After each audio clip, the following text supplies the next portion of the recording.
What is up, ladies and gentlemen, boys and girls? Good to have you here on this lovely Monday night. It is June 5th, 2023. It's 7:11 p.m. PT here in Vegas. I hope you are doing well. I'm doing kind of tired. That's how I'm doing. I'm slightly tired. I had some Korean barbecue for dinner, and my dinner ended like, I don't know, 45 minutes ago, and I ate too much. That's the thing about Korean barbecue. You can just keep asking for shit, and they'll just keep bringing it to you. They won't stop, which is great. And when it costs like $30 for all you can eat, I mean, it's pretty awesome. It was delicious, but now I'm tired. I got to perk up a little bit. Got to perk up a little bit. But I have some tea, so I'll be fine. Good to have you guys here on this lovely TTRPG night. We do not have Rival just yet. Rival is a school teacher, and apparently those little shits had some sort of event at their school tonight. So Rival is on his way home now, apparently, from his school event. Poor guy. Being a teacher just seems like a nightmare. You don't get paid anything. 90% of the kids, probably 99% of the kids, don't give a shit. A lot of the kids are disrespectful, and it's getting worse and worse and worse. Hats off to Rival. Hats off to that young man teaching the youth of America. He's a good lad. Why don't we say hi to the rest of the boys while we wait? Boys. Ah. Oh, hey. Hola. Jesus. Yeah. This fucking guy. What's going on, huh? Not much. I'm chilling. Nice. Just chilling, hanging out. Excellent. I was just letting chat know that Rival is not with us yet. I almost said no longer with us, but that's just a little too dark and silly. He's not with us just yet. He is an educator, and he is doing right by those sweet, sweet children. The sweet, horrible, psycho demon I children. don't think you're allowed to say things like that anymore in sentences together. What do you mean? It's just, it's just a little creepy. Sweet, sweet. Anyway. There's nothing more precious than the mind of a child. Oh, God. Okay. Please that's stop, enough. sir. Right. That's enough. Gentlemen, I am excited to play again already. We just had our session a few days ago, and we're back on track with Mondays, which is beautiful. Tonight should be a good one. But before we talk about all that shit and get into Star Wars, why don't we hang out patiently for Rival? And why don't you boys tell me what's new? Morton Salt, what's going on? And don't give me this living the dream shit. I want details. I want to know what's going on with you. I want to know what your bowel movement looked like this morning. What'd you have for dinner? Give me the full shebang, baby. Okay. All right. Well, I had an Italian combo. Ooh, nice. Okay. You know, it's a sandwich. We call them grinders here on the East Coast. What do you call them? Yep. Grinders. Oh, grinders. That's what they call a hoagie on the East Coast. Yeah, which is so weird. Why grinder? I don't understand. I don't know why. Well, now that there's a rather dubious app out there that gets really it's real funny. That's but why grinder though? I don't get it. I don't know. It's just what I don't know, man. I have no Where did idea. hoagie come from, for Christ's sake? Yeah, exactly. I don't know the etymology of it. I just know that that's like what we've called it forever. Like, just like you call soda pop somewhere in the Middle West, right? That's or true. Whatever.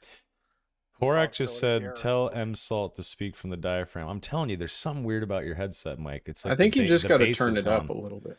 Yeah, it's like the bass is gone too. I don't know. First of all, my voice is pretty fucking deep, but it doesn't sound like it right now. Used to fucking RP with me, but I don't know. Yeah, it's okay. It sounds like a issue. Nick, you hear me fine? Yeah, but I haven't turned all the way up, and it's not even that loud. That's what I'm saying. Yeah, it's like I can hear you, but it just seems on the quieter end. It's quieter and so a little flat or something. Is that better? You could turn it up on Discord. like in the settings. Yeah, my shit's all the way up. I don't know. Oh wow. We'll have to get into that software suite at some point. According to the Encyclopedia Britannica, the hoagie likely originated in the Philadelphia area, where during World War I, Italian immigrants who worked at the Hog Island shipyard began making sandwiches. See, I hate the word hoagie and the word grinder. I think they both suck. Well, and then there's also the Subway sandwich, which was invented in New York. Yeah, the sub. Yep. Yeah. I feel like that's a I just call it a damn sandwich. I generally do too, but I was trying to add more filler because I was supposed to tell him the color of my bowel movements. So I don't fucking know what to do here. No, you're doing all right. We're accomplishing the mission here. I was gonna say, it sounds like success to me. You're doing great. Yeah. Yeah. So anyway, we got a grinder, a fucking Italian combo, and it was all right. You know, wasn't from like the best place ever. Okay. But yeah. you know, deli sandwiches have gone fucking downhill. I'm telling you what. Yeah. Well, it's like I got it from like one of the chain ones around here because I see. It's fast and easy, and like it's Sunday, so like the good ones are closed because they're still Catholic. Yeah. Like so. Soma. Yo. Deli board. What about a deli board? No. Deli board in San Francisco? I don't think I've ever Did been. you ever go? No. Oh, I don't know what that is. I was a big fan of limoncello. I liked Ike's. Ike's is okay. Limoncello was my go-to. Do you guys know limoncello? No. Yeah, my go-to was just fucking Gus's Market because they do like a traditional deli style fucking $8 sandwich. Wait, that's like the size of your forearm. Limoncello? We're talking about like a place to eat? Yeah, it was like an old deli. Oh, no, yeah. Amazing, I thought you were amazing talking about spot. I thought you were talking about the booze. The best spot in the Bay Area is fucking Genova Delicatessen. That place in Berkeley and Walnut Creek, they have one. Holy fucking shit. That is the best deli in the Bay Area. I don't think it's close. It's like an Italian food store, and then they have a deli in there too. Click on that link I posted in chat. Okay. Did I tell you guys that that's my next idea for if the restaurant goes huge and I have money to like open another place? I'm opening an Italian style deli. Okay. Nice. Because there's none on Bainbridge Island that make like a good sandwich. I'm gonna put it right next to the high school and make $1 zillion. That's nice. Literally my plan. I don't see any links, Zarian. It's Twitch in chat. Twitch chat. Oh, Jesus Christ, I'm dumb. Okay. Oh, Rival's getting food. Great. He's almost here. Ooh, look at But anyway, that. my go-to deli good. sandwich. My go-to deli sandwich is just a salami sandwich with Swiss on sourdough, mayo, mustard, and the works, right? That looks good. That looks delicious, man. Wow. I'm gonna have to check this out. Yeah, if you're ever feeling like a $20 sandwich. Yeah, that's fucking expensive. I remember when this shit used to be like $6 to $8 and you got lunch. Yeah, it was 12 when I lived and worked in Soma. Good. That's a solid sandwich. That's sad though. All these prices fucking raising and shit. And honestly, ingredients and food quality is slightly going down as these prices go up. That's the worst 100%. That's my biggest thing at the restaurant is like quality of ingredients. We're the fairest price place, and we're priced like Rich Table. I shit you not. Like, there are places that are worse than us that charge more than us.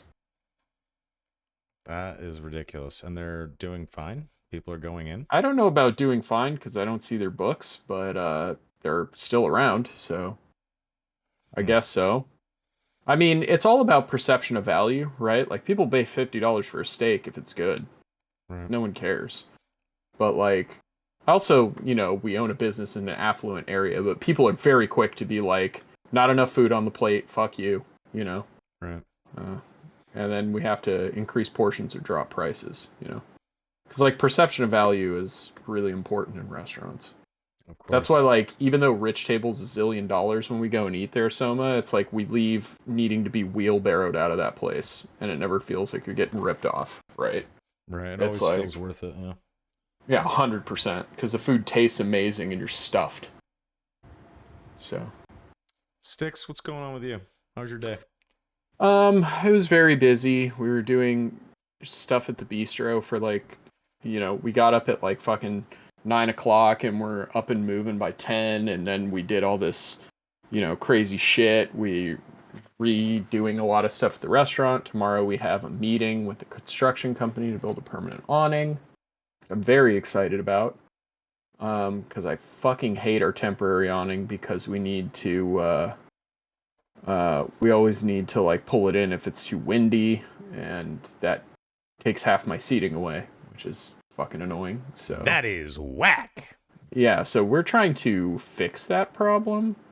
Um, we got pre-approved for a fat loan, so we jumped on it, and now we're gonna use it to make renovations. So there you go. Love it. Beautiful. Mm-hmm. Mr. Zarian, how the fook are you doing? I'm doing well, thank you. Had a nice weekend. Nothing super crazy. Took the dogs up to the river above Snoqualmie Falls and let them swim around and all Nice. that mountain melt, which was great. It's just such a beautiful day on Saturday, and there's a couple of dog-friendly bar and grill places up in North Bend, Snoqualmie area. So we just kind of took a day chilling with the dogs, and then Sunday got to watch some junior hockey. Sadly, the Seattle Thunderbirds got knocked out against the number one seeded team anyway, but they went all the way to the finals for the junior hockey entire league, which was great. So You're Yeah. gonna sad to see them Junior lose. lose. hockey's fun. It's almost like beer league. It's Oh like yeah, it's way more like Raw. yeah. If It's a you're good gonna way to lose, put it. at least you're losing to the number one team, right? yeah. And Yeah. it Feels so bad. effectively makes them number two in all the land, so it's not a Yeah. bad title. They won their conference championship just a couple weeks ago, and They'll you know have a this banner to hang up. Yeah. Mm. So yeah this tournament was the Memorial Cup. So it's basically all of the three winners of the three different Canadian Hockey League junior leagues yep. play against each other. Plus the fourth team is the host team in the round robin. Yeah. But My my favorite part with that stuff is you got all the like bumfuck towns in Canada. Like you got the frickin' Saskatoon Blades and like all this fucking shit going on. And they're just like Yep. these, they're just trying to scrape for any kind of notoriety to get called up to the show, basically. Yeah. Yeah, it was. I mean, the tournament format I think has been around for a really long time, but it's really funky because of the four teams, basically the first one to get 2 wins gets an automatic seat in the finals. And then so they have 4 days of rest in between that and the actual final game. And all of the other teams, like whoever they play against, only has 1 day because of the rest of the elimination process. It's really weighted pretty heavily, um, in a gross way. That sucks. Yeah. Hmm. But yeah, it was still fun to watch. I went to a lot of games in person this year, and it was a good time. I highly recommend it. Sticks, if you ever want to go, let me know. Yeah, if I'm ever in that part of the sound, I will let you know. Are you missing the Bay Area at all, or do you like being up there, Walter? Zero. Really? Zero miss it. I miss it a It's lot. beautiful up here, and the weather's like really nice now. So it's the only thing I miss about it are the restaurants. Other than that, I don't miss just about anything. So I guess I miss my old haunts. I miss my neighborhood, my buddies there. I miss the bars and restaurants. I miss Dolores Park. I miss the city vibe, but it's all right. yeah, I do too. But like every city in America is now a fucking ghost town. So When I was in San Francisco a few weeks ago to visit, it was amazing. yeah, It was great. It felt like almost like normal again. nice. But I also didn't go downtown. I was like in the Haight and Castro and the Mission. Yeah, So it's more downtowns like Union Square area and office. shit like that. Yeah, office attendance is only at like 75%. Yeah. So like everything, even though that you're like, oh well, it's still 3/4 full. It's like no, shit's empty. Yeah. It's just empty. So it's the same in Seattle. There's like boarded up shops and shit. There's like homeless people everywhere. It's fucking out of control in Seattle. It's really bad. Yeah, Portland, Pioneer Square Portland's is bad too. Yeah. Yeah, yeah. Rival Bishop, how are you, sir? Hello. Oh, hello. Hola. I'm okay. I have a migraine, but living the life, man. Damn, another migraine. Shit. Oh, I get them daily. What do you mean? I couldn't handle that. That's terrible. There I'm sorry to hear might that. be something you want to get checked out there, buddy. We're gonna do a GoFundMe so Rival can get brain surgery. Great. The list of I should do's is only growing, but I'm good. Fair enough. All right, gentlemen. Let's roll Destiny, please. Go ahead and roll it up. Yes, the dark side grows stronger. What do you accept? What do you expect from the Sith guy? Yes. Oh God, we're fucked. Yes. Come on. There we go. There you go, Shnaz. There you Fuck go. you, asshole. Nice. Okay. All right. That's fine.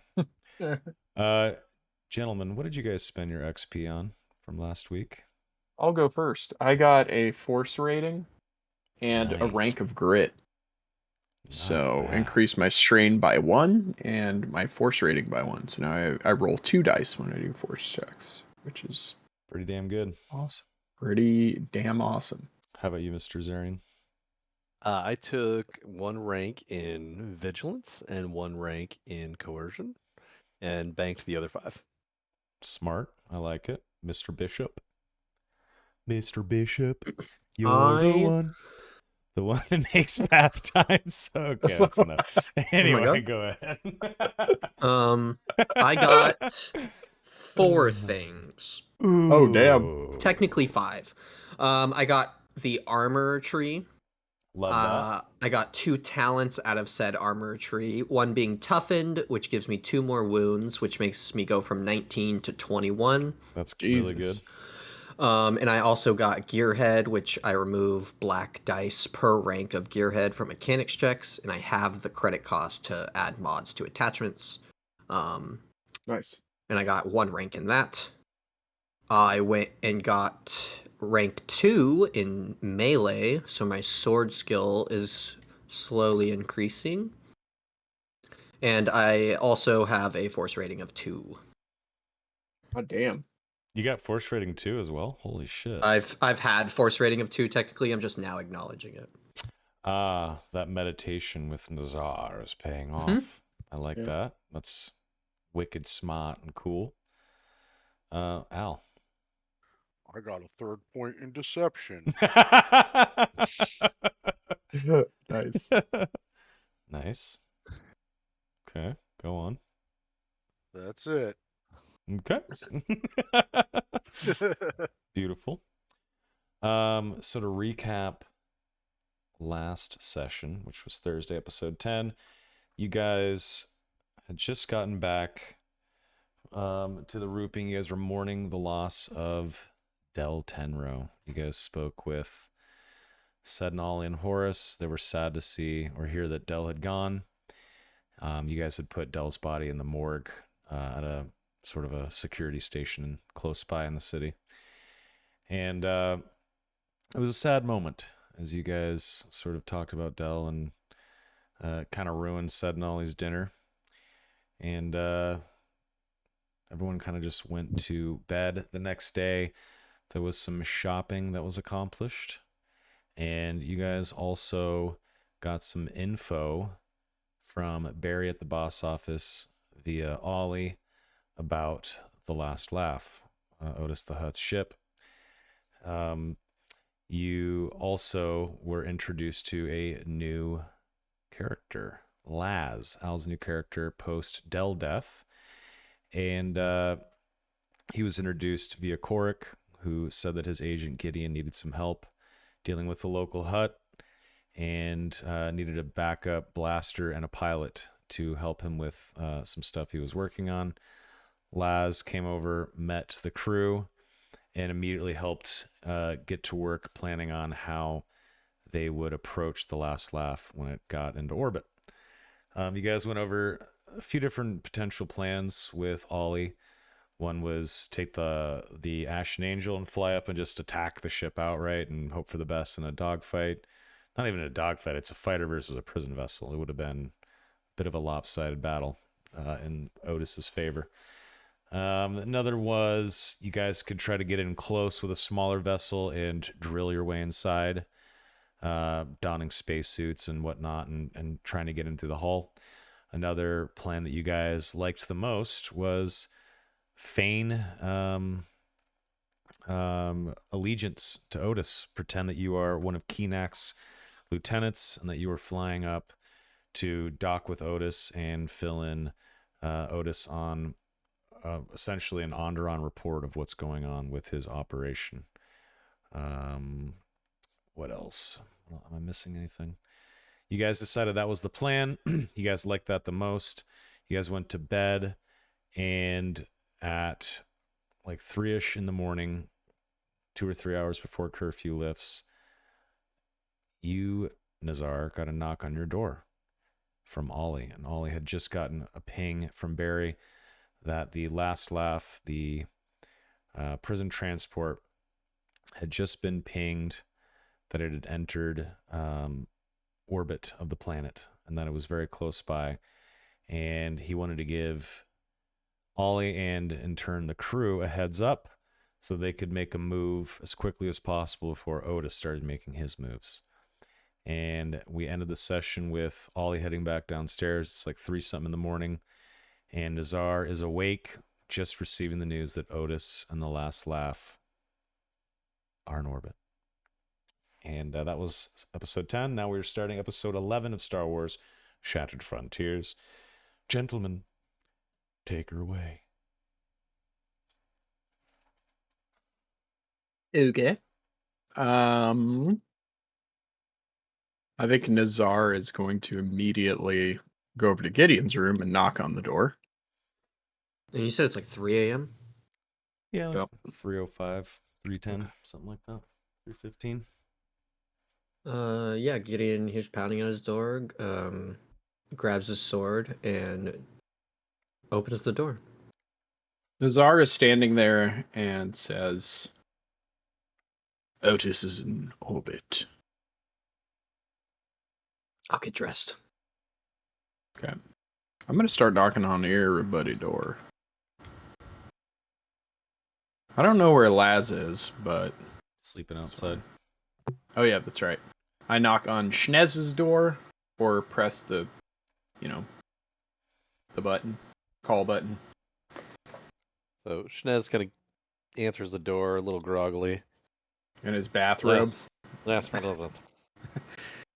Otis is in orbit. We need to move. Yeah, I'll start getting ready then.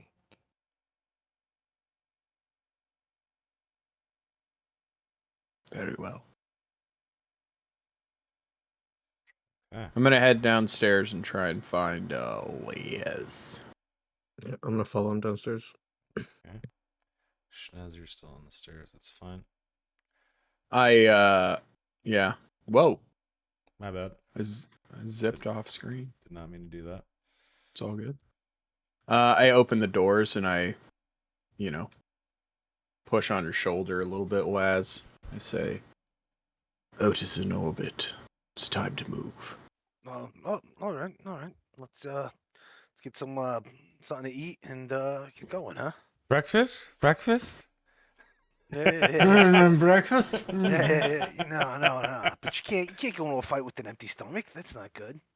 You can, though. And I walk away. Oh, But boy. what about second breakfast? All right. Actually, it's just bad for you altogether. We should grab something to go.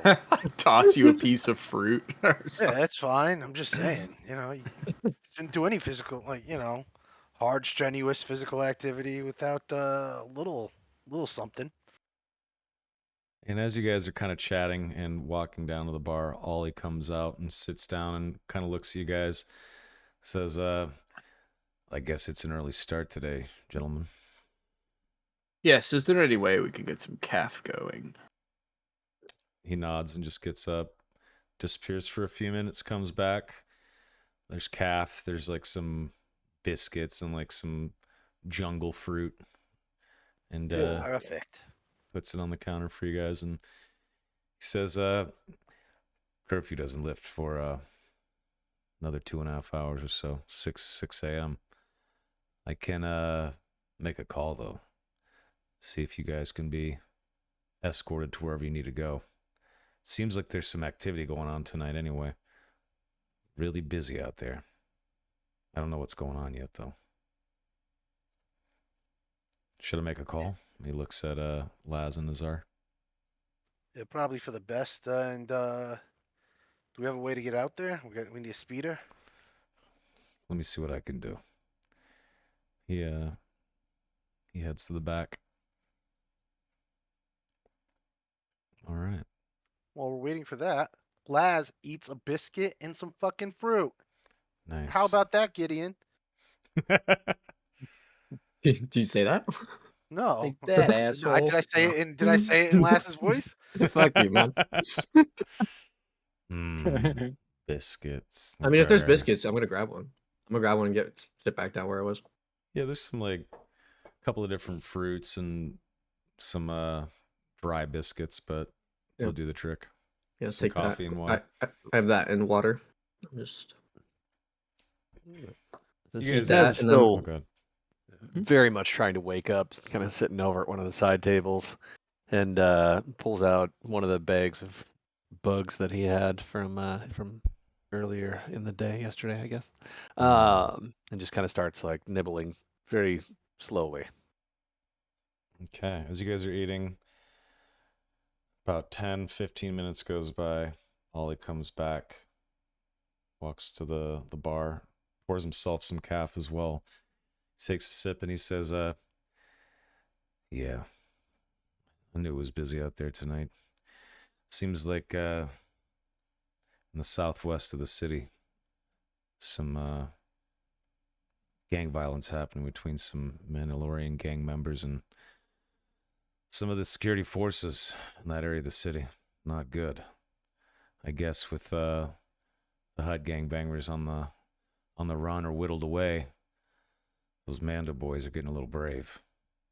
That being said, I can get a buddy to drive you guys out to where you need to go. He owes me a favor, so you don't have to worry about stealing a speed or anything. And he kind of looks at Laz when he says that. Hey, I wouldn't do anything in your sector. I respect you too much. He gives you a nod and a cheeky smile. Yeah, I'm sure, Laz. I'm sure. Gentlemen, please be careful up there, yeah? I don't know what to expect, but all I know is he's crazy, that Otis. Just be prepared for anything.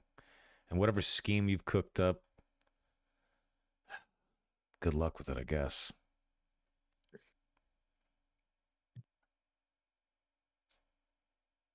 Nazar nods at him and keeps drinking his coffee. Yeah, you guys kind of hang out. Maybe you guys sit in silence for a while. Maybe you guys talk about the plan a little bit. And then there is a knock on the door. And it's about, I don't know, 4:30 at this point. And Ollie answers it. And he walks in with a middle-aged gentleman, Andoranian cop, human male, and he introduces you guys to Sergeant Johns. Says, "This here's Sergeant Johns. He could take you guys where you need to go." And he hands Johns a cup of coffee as well. He goes back behind the bar. Is there anything else I can do for you gentlemen before you head out? Is there anything You wouldn't need? happen to have any shaped explosive charges by any chance? And I kind of smile at him. Not in this bar.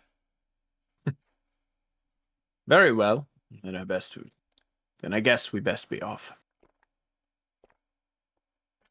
Gives like a has like a grimace on his face, and he gives you guys like a weak smile and a nod, and he says, like I said, good luck up there, yeah? Stay frosty. Gives you guys a nod and heads to the back, presumably to go back to sleep for a little bit. Then this Sergeant John's guy says, nice to meet you guys. I can drive you where you guys need to go. I hear it's outside the city. That's fine. I kind of know what's going on. I only have enough information where it makes sense to be doing this. Get up there and kick his ass, yeah? And he gestures for you guys to follow him. Right. Yeah, you guys head out of the bar, hop into a security forces speeder, and you guys start zipping through the dark streets. And once in a while, you see another speeder or security forces folks patrolling or heading away from where you guys are in the city, heading toward the southwest part of town, as they are responding to some call with Mandalorians. And let's put you guys Isis here. You guys drive to the city. You get to the gate. Hey, Soma, on the way, do we hear any of the police chatter that's happening, or is that all like internal comlink? It's in his helmet. Okay. Unfortunately, once in a while you do hear him like respond, like one word or a code, but that's it. You hear the odd 10-4. Exactly. You guys get up to the gate, and security's pretty lax on this side of town right now, and it's just a couple of guys, and they wave at Sergeant Johns. He outranks them. They're not going to question this dude. And you guys leave the city. You drive through the for bad. Let's just delete that token. There we go. Goodbye. You guys speed through the dark of the jungle. You get up to a familiar area. After driving for a while, you see the base in the distance, and he doesn't go much farther. He kind of stops here and he says, "Looks like this is where you guys are trying to go, yeah?" And he points toward the base. He says, "I'll let you guys go from here.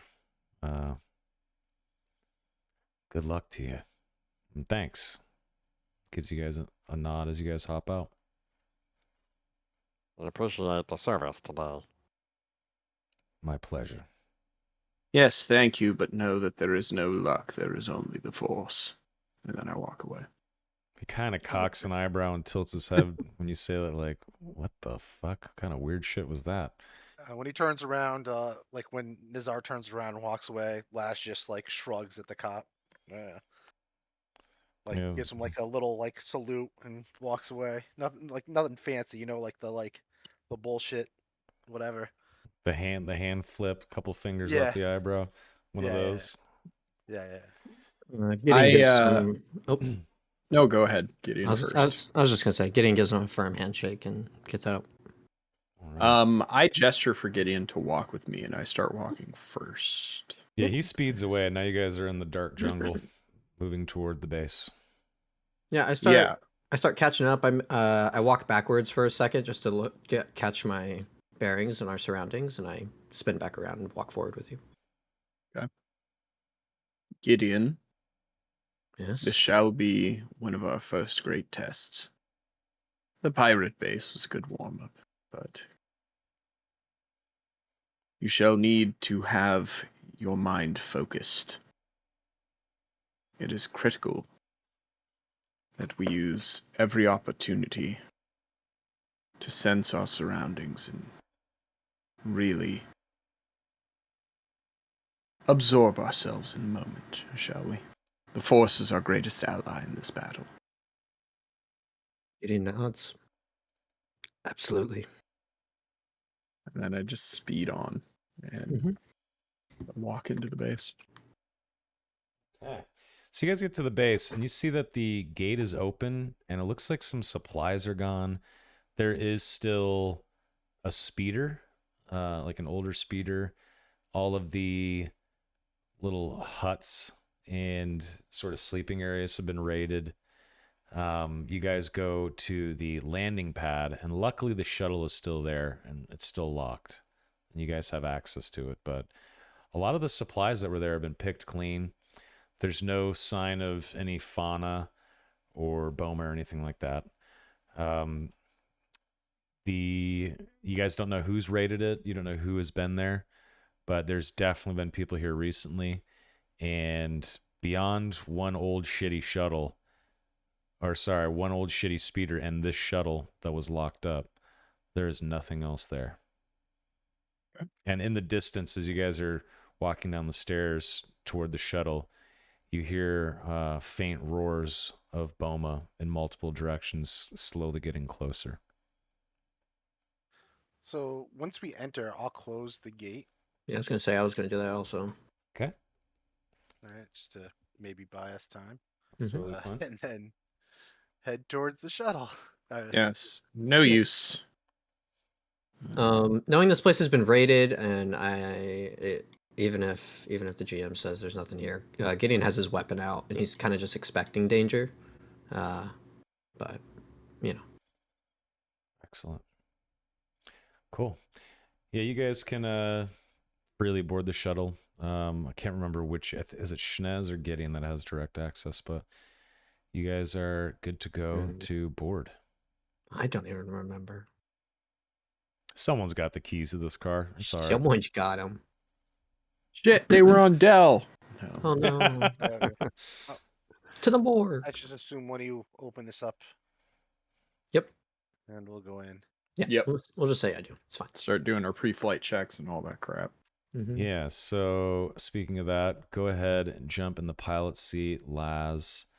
Hit me up with a 2P mechanics followed by a 2P piloting space. Please. I will assist you on that as I'm part of doing the pre-check inspections with you. All right. All right. What is that? Give me a blue. Yeah. Or up. I've got- I think it's a blue, right? It depends what your mechanics is. Yeah, You I've got got mechanic- I do. I Alright. have one rank in mechanics. So So you'd it'll- get his yellow. Oh, huge.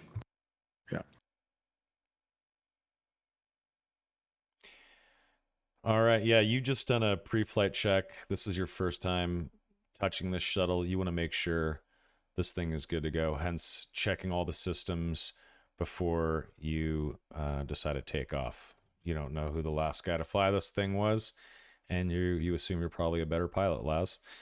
So you want to do your due diligence. Everything is perfect, though. You ace this check. This is not your first rodeo. And you look over your shoulder and give Schnez a thumbs up.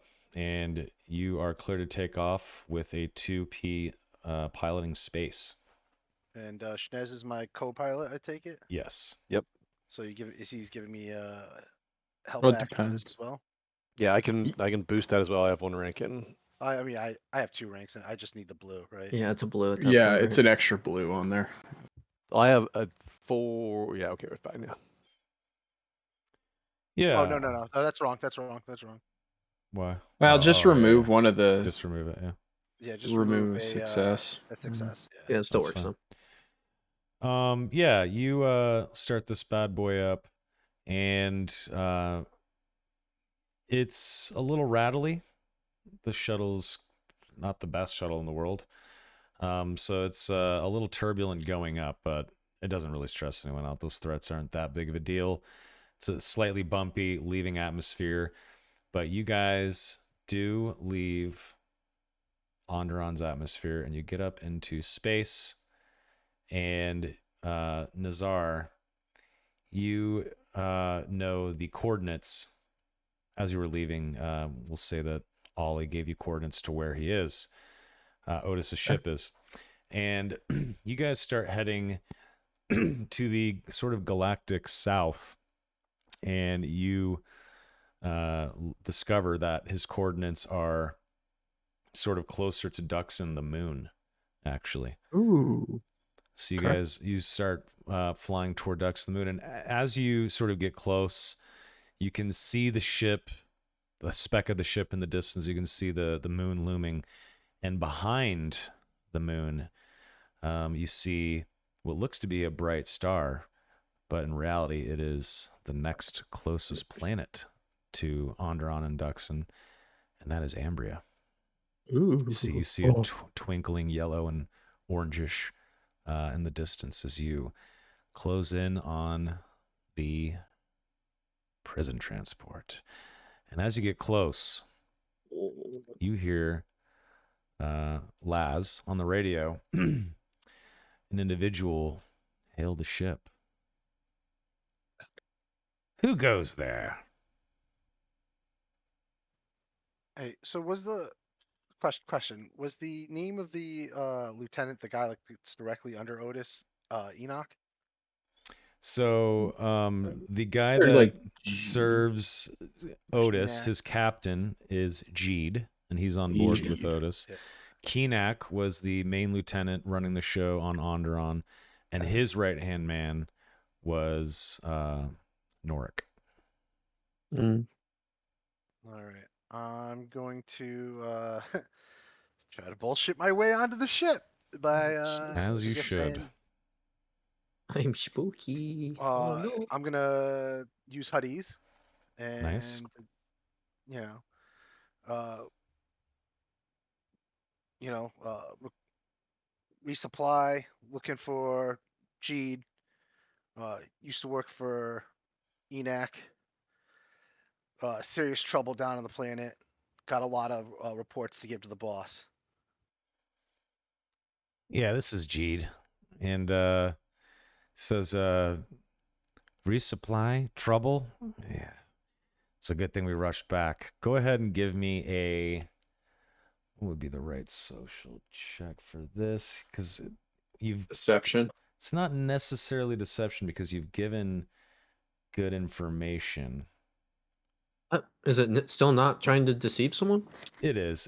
Yeah, I was trying to It's see either if it was deception or charm. It's really your call on this one, but I don't think he's trying to like charm him per se. I We'll think make he's trying to this be like an easier deception check. Just give me a 2p 1 blue deception check because Ooh. you have some decent information here. and shit has gone awry. It's not like we're Whoa, making up the three situation. yellow. What the Exactly. fuck? Yeah, you say your piece, and he says, "All right, yeah, bring it in." And the droid pilot flying the prison transport starts to speak to you and tell you where to dock. As you guys fly toward the last laugh. You guys get as you guys get close, you see this ship. Ooh. Oh, that So looks I cut like the a prison comms, vessel. and I swivel the chair around. Things are about to get fucking serious, all right? They're pretty much gonna know immediately after we land that we're not who we say we are, right? We're gonna open up, they're gonna look at us, they're gonna be like, those are some motherfuckers here, and they're gonna try to kill us. So you three do whatever you're good at, and I'll do what I'm good at, and hopefully we make it out of this alive. We shall see. All right. So you guys It is entirely possible that we were hired by the two we mentioned. They may not know that that isn't the case. Well, I'll keep it up for as long as I can, but I'm actually gonna do something for flavor, Soma. Sure. This doesn't actually really like mean anything, but I'm gonna roll my force die and see what I can see in the bones, as it were. Whoa. Okay. I'm gonna look and I say, the force is with us. And that's all I say, very cryptically. Cool. Gideon's just sharpening his axe and his sword. Okay. Oh, you brought both weapons. Nice. I brought both of them. Okay, so Real quick, I'm the worst. Rules question. Armor's -3, right? When you wear it. Minus encumbrance, yeah. Yeah. Cool, thanks. So if it's 3, it's 0, or is it 1? Yes. Okay. If it's 3, it's 0. Yeah, Yep. I have my axe and my greatsword on my back. The entire reason I'm going the ascetic tree, Yep, because I'm still not fucked if I get the right weight of armor. Yeah, just making sure I understood that correctly. So, yep. Beautiful. All good. Yes, you guys are flying close. Laz, the droid pilot, tells you where to dock, which is on the top of the aircraft. This little circle right there. And you guys slap the shuttle down on top of that sweet little hole. And you guys shut down the engines of the shuttle. And you can pretty much go in when you're ready. Nice. They don't expect anything nefarious. They just think you guys are here because you knew exactly where to go, when to be here. You knew the right names. Your lie didn't even seem like a lie. Everything is all in your favor at the moment. Nice. All right. I'm gonna make sure that the ship is, I mean, obviously docked and whatever, but like, if we need to go, it'll be quick. If you know what I'm saying. Sure. Why don't So, you like- give me a 3P piloting space check so that you can have pre-flight systems ready to go. You have a game plan in your head. If you decide that you guys are going to blow this ship up or fucking whatever you guys got to do, that you are set up and good to go. Yeah, so you do succeed. Take one strain as you realize that it's taking longer than it should to do this, and you don't want them to get suspicious. So a little droplet of sweat rolls down your red devil face as you take a little bit too much time, but it's nothing to worry you too much. But take one strain. Copy that. Do you guys go in? Yeah, I put my weapons on my back. I look to everybody. I'll be civil as long as they are. Follow the lead, Excellent. Nazar. Excellent. All right, so I'm going to climb down first. okay. I go with you. Rival, did you say you're readying your weapon? No, I said I'm putting them both on my back, Okay. and I said, like, I'll be as civil as they are. So. So Nazar would be here. Yep. You guys all climb down the ladder. The little dock porthole closes as you guys climb down the ladder. Shnez comes down last. And as the door closes, you see this door open up. And out walks this Arconian. The door closed behind him. And he's looking down at a data pad, walking out the door. Suddenly he looks up and he sees Nazar, Gideon, Shnez, and Laz standing in the hallway, looking directly at him. And he says, you guys are the Onderanian crew? Yes, we What? proved ourselves to Jeed. Or not Jeed. We proved ourselves to Enoch, and he hired us to handle some things for him. Unfortunately, those things did not go well. Both Enoch and what the fuck is his name? Norik. Do you have Norik's pike? Dead. Did you guys bring that with you? No, but we have Enoch's data pad and stuff with us. Yeah, I have that on me. The pike is literally on the thing shuttle? we just got off of. Yeah. Yeah. I'm actually gonna go Gideon, and I hold my hand out for the data pad. I'll give it to you. And I hand it to him and I say, "This was Enoch's. We have Norik's weapon of choice on board the shuttle if you would like more proof." Keenak, by the way. K-E-Y. Oh, Keenak. Keenak, sorry. No, it's my okay. bad. All good. And he kind of... I think Enoch was from my campaign. I think it was, yeah. It was. Anyway, sorry. Hey, just quick. While I'm looking around, is there any computer stations around here anywhere? Standing over... they're next to where he's standing. Copy. I just want to make sure. All right. Yep. He Also, I can't move. Oh, you fixed it. Never mind. Yeah, sorry about that. Pretty much every scene I'm gonna have to do that, but it's all right. Yeah, so G looks a little wary, but he kind of just shrugs, and he says, "All right, well, Otis is down below. He is in one of his moods. I don't know if you ever met him before, but if he summons you down there, just be respectful. Of course you will, but you know." Then he says, "Before we go down, though, why don't we step into the crew quarters and you guys can be debriefed and let me know what the hell's going on, yeah?" And he walks you guys into this room, and as he steps in, he points to two men that are sort of resting, and he says, "You boys, snap to, rest time's over." And he invites you guys in to sit at this little table here to talk with him. All right. Okay. He kind of like sits at the end of this bed here. He says, and these guys kind of like get up and they're like, you know, kind of getting dressed and tidying up their areas as they're sort of starting their day. The boss said, "Move it. Let's go."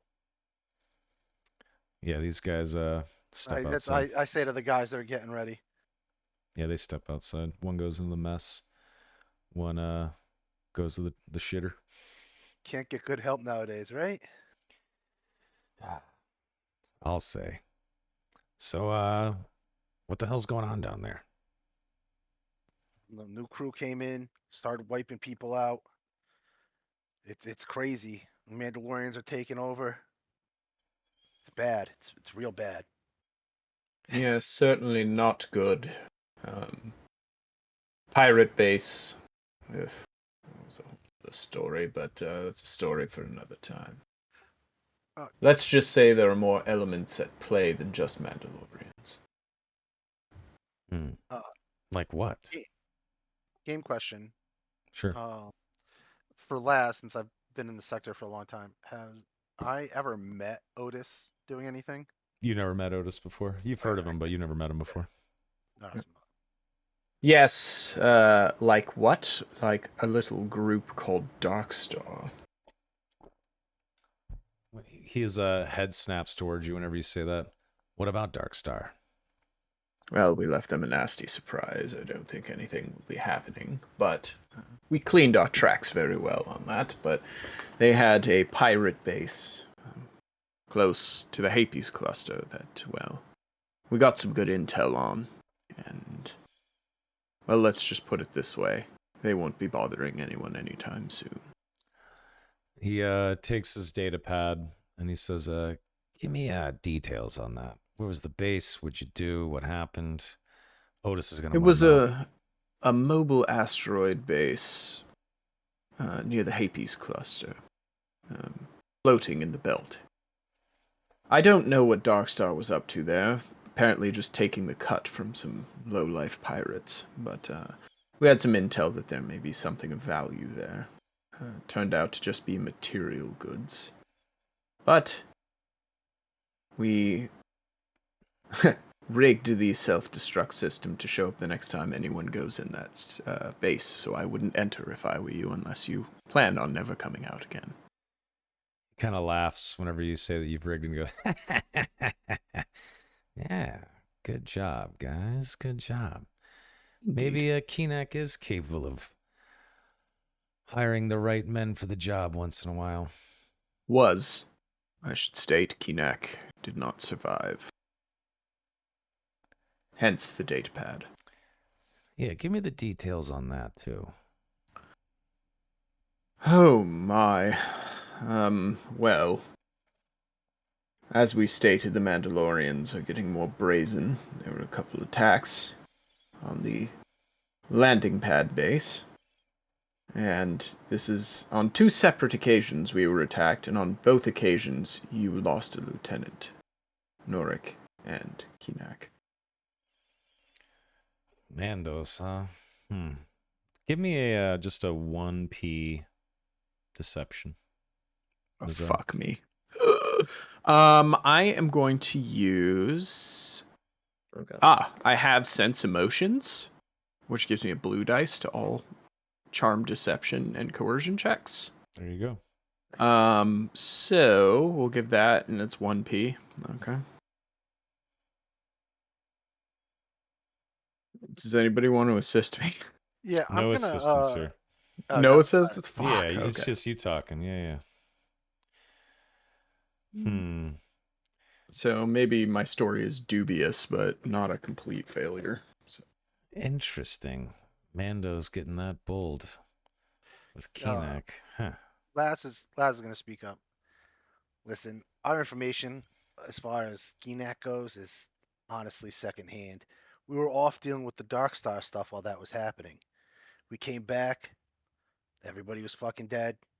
We got the pad. We were like, fuck, what do we do now? So I started doing like little guerrilla tactics against the Mandos. You guys came into the system, we came here. Give me a 1p deception.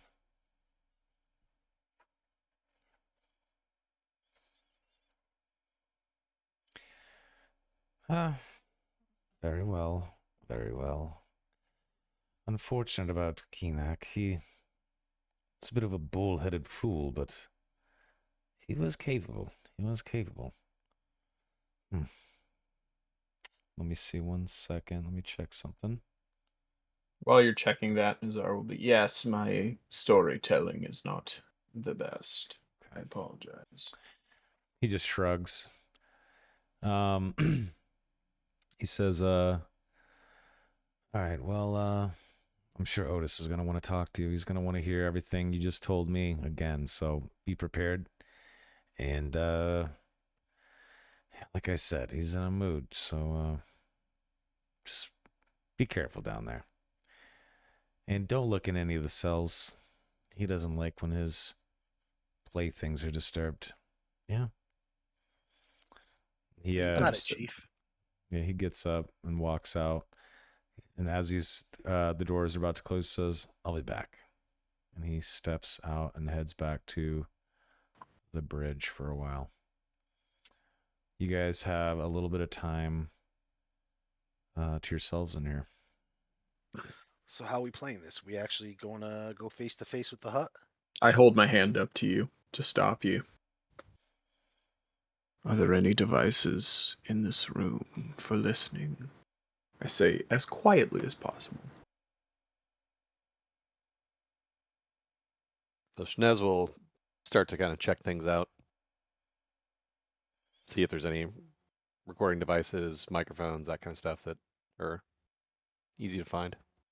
Yeah, go ahead and roll me a 2p perception. You get 2 blue as well because of Gideon.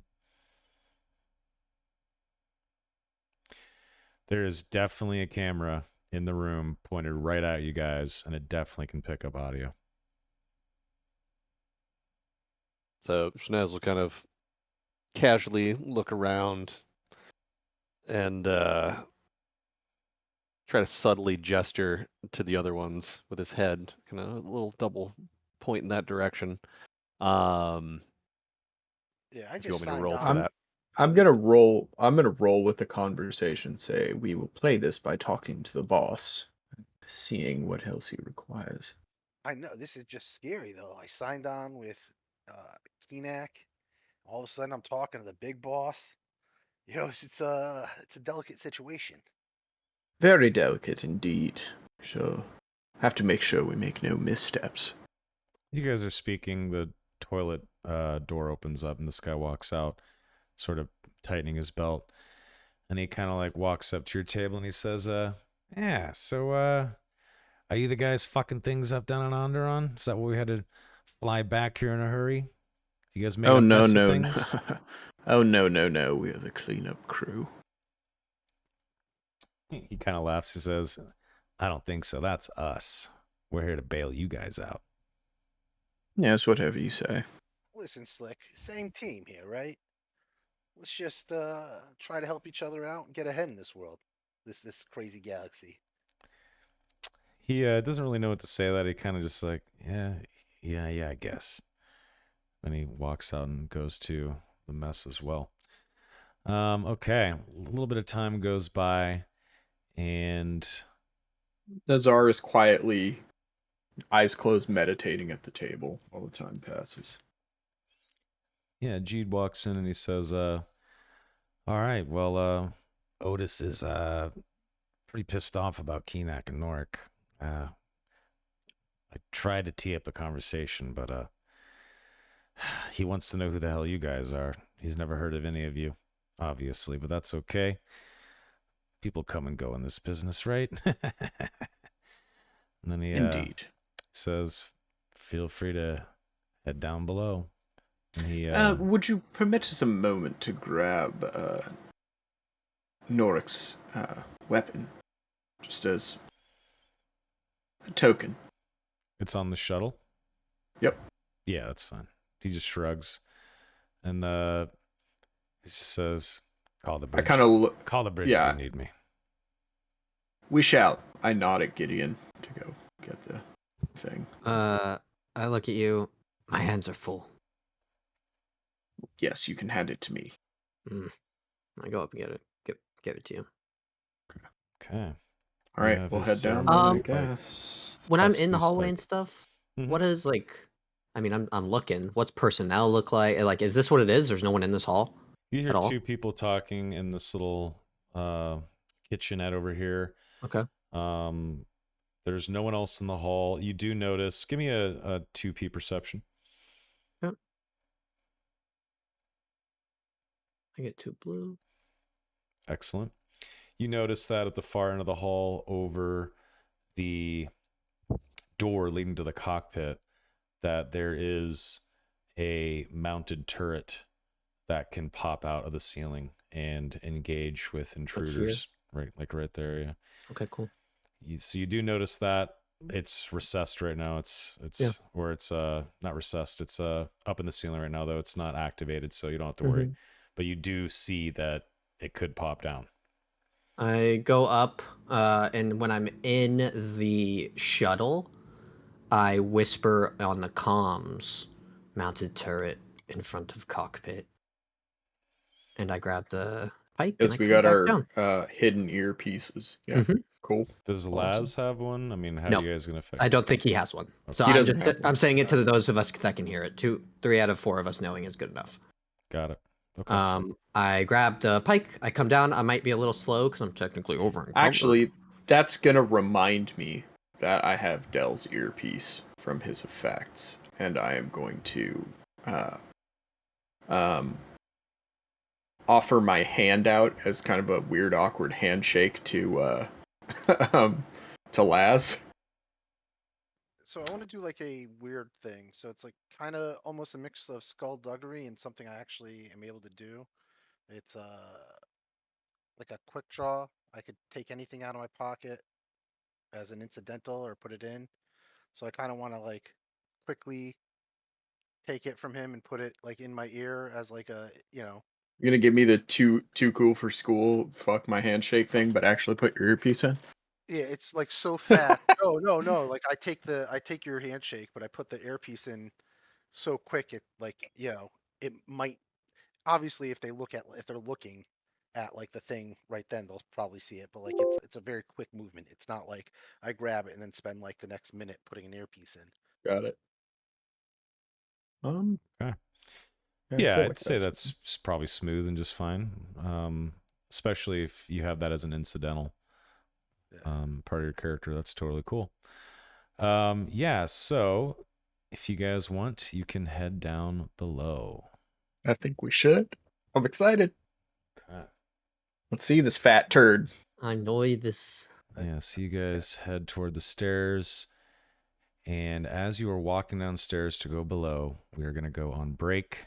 We're going to take 10 minutes and then come back for the second half of the session. Does that work for you guys? Cool. Oh, yeah. Yes, Let's do sir. it. All right. See you guys in 10.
All righty. What is up, chat? I think we are good to get back into it. Give me a second. I think we are good. Just need that and this. There we go. Okay. Bear back with me. Sorry. Okay. Good, good, good. Almost done. Just getting these sheets prepared and ready.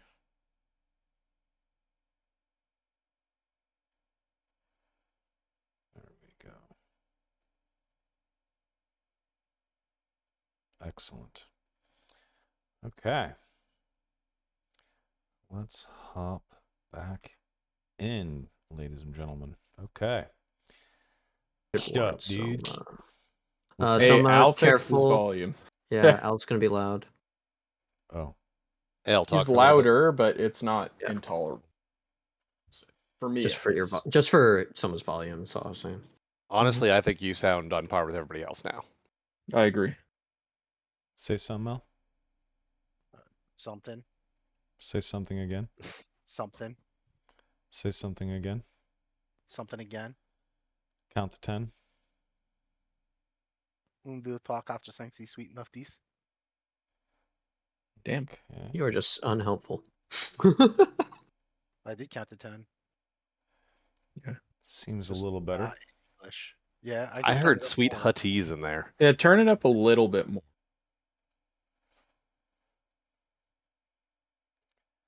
So, I liked where I was at before you turned it back down. Yeah. Well, Yeah. you guys made me nervous when you're like, Because oh, we my had ears. you adjusted for quiet. Oh, Yeah. my ears. Ugh. I'd say turn it back up and let us adjust it. Yeah, turn it back up. It's better for you to be too loud because Soma can always turn you down. All right, is that good? That's Yes. perfect. That's That's better, yeah. perfect. Talk. Hi, Al. How was your day today? It was all right. I don't know. Alright, thank Why only all right? No, it's fine. okay, good. That sounds good. Awesome. All right, gents. You guys are on board the last laugh. You've spoken with Jeed, Otis's captain, and you guys are heading downstairs. Oh my god, Otis the Hut isn't a hut. Yeah, it's actually a dude. That would be actually really funny.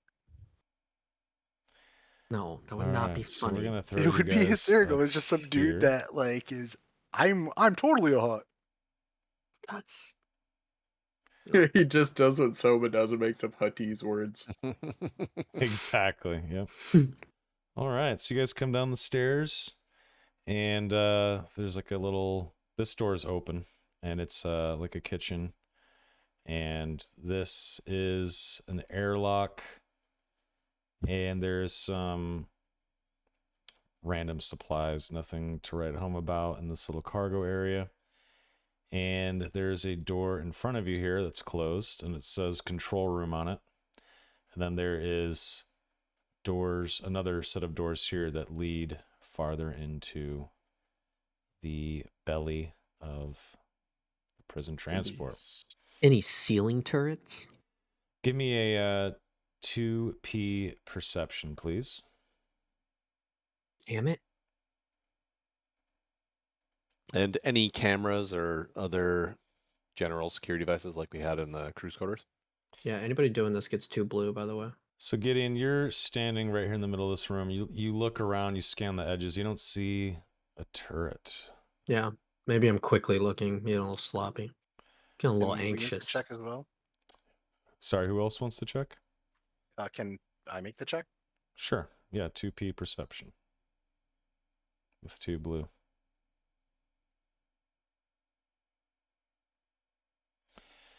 You kind of clear your throat and you give like a what up nod to Gideon, and you point directly over his head. And over his head, you see that there is indeed a turret that can pop down right from above you, Gideon. Do I see that? You do now. No, Oh. Laz Oh, was it's- just telling you. He cleared his Oh, throat and gave you the what up nod and then pointed above your head like, Gideon, yeah. Gideon looks straight up, kind of frowns, nods, just starts walking. All right, so you have this control center door here, and you have these doors that go in there. Mm-hmm. I think I'm gonna walk up and knock on the control room. Okay, 1 second. Say, we're here for Otis. He Um, wishes to see us. sure. I feel like there's no way he's in there. So this guy walks up and opens the door.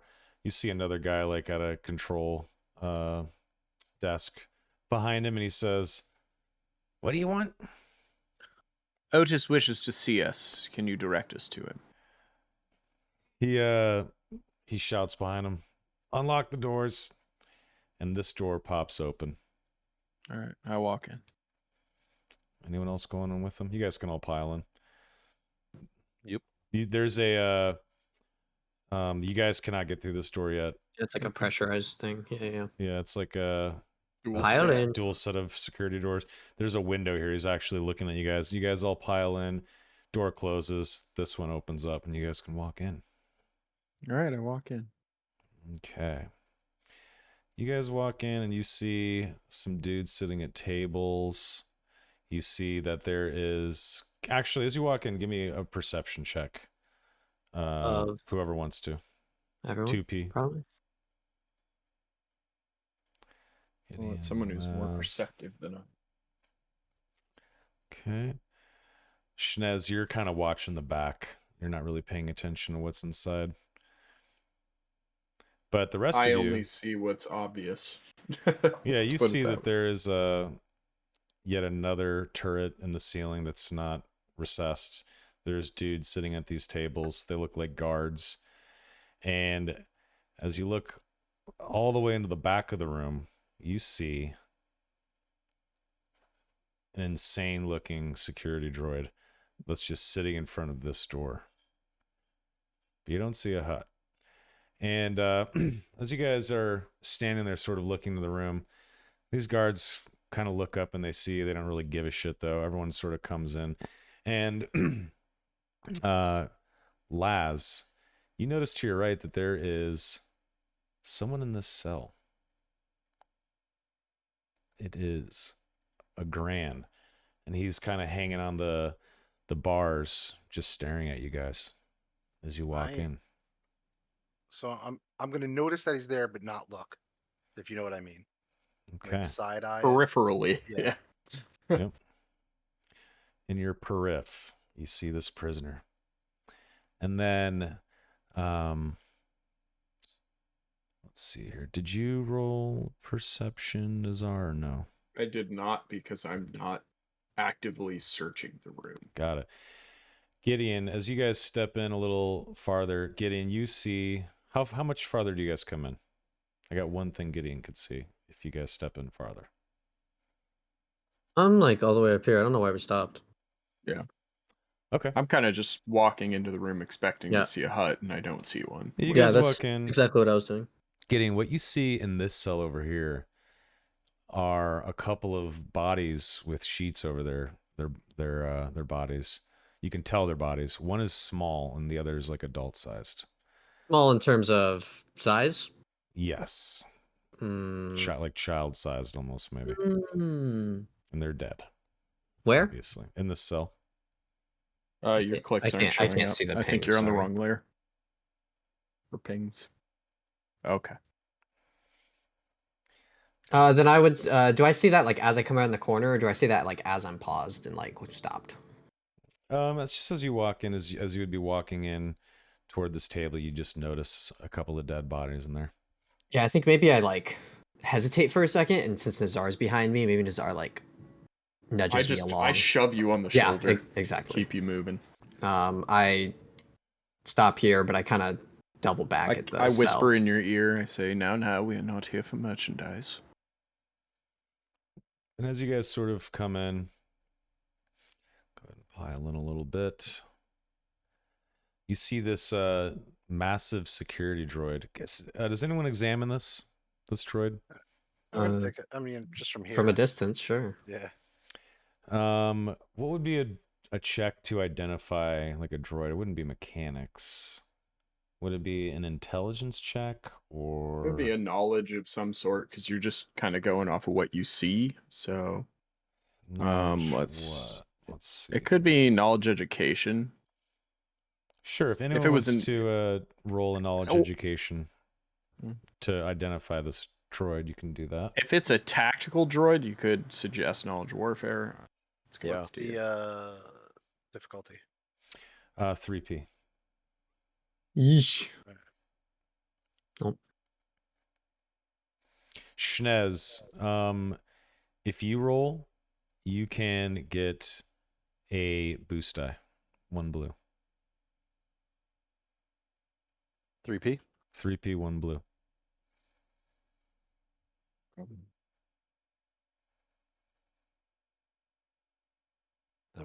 mean, not likely, but. Oh, hey. You take a glance at this droid, and what you know of this is an MI series security droid, and you would recognize that type of droid. It was the droid potentially that Tox Amoeb had in his possession. If you recall, there was a droid sold to Otis for a lot of money. Yep. And as you're kind of looking at it, these guys are just sort of eating. They don't really say much to you guys, if anything at all.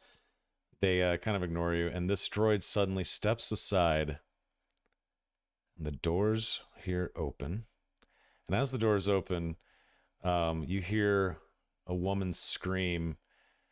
And you see this individual slither out as a female prisoner is sort of battered and bashed into the head and screams and falls to the ground behind him, and he slithers out. I look at Nazar. My lip quivers a little bit. And he says, oh, the debut. Oh, excuse me. I'll speak common. And he looks at, is it common or basic? What do you guys call Basic. him? Basic. Galactic basic. Yeah, that's right. I'm thinking D&D. That's all good. Oh, basic will do. Who the hell are you guys? And he doesn't have his blaster drawn, by the way. It's at his side on a little belt, almost like a fanny pack that's like resting on his gut, and he's got a blaster in it sticking out. And he kind of just slithers up and he stares you guys down. I kind of look over at Laz and I say, like, would you do the honors, please?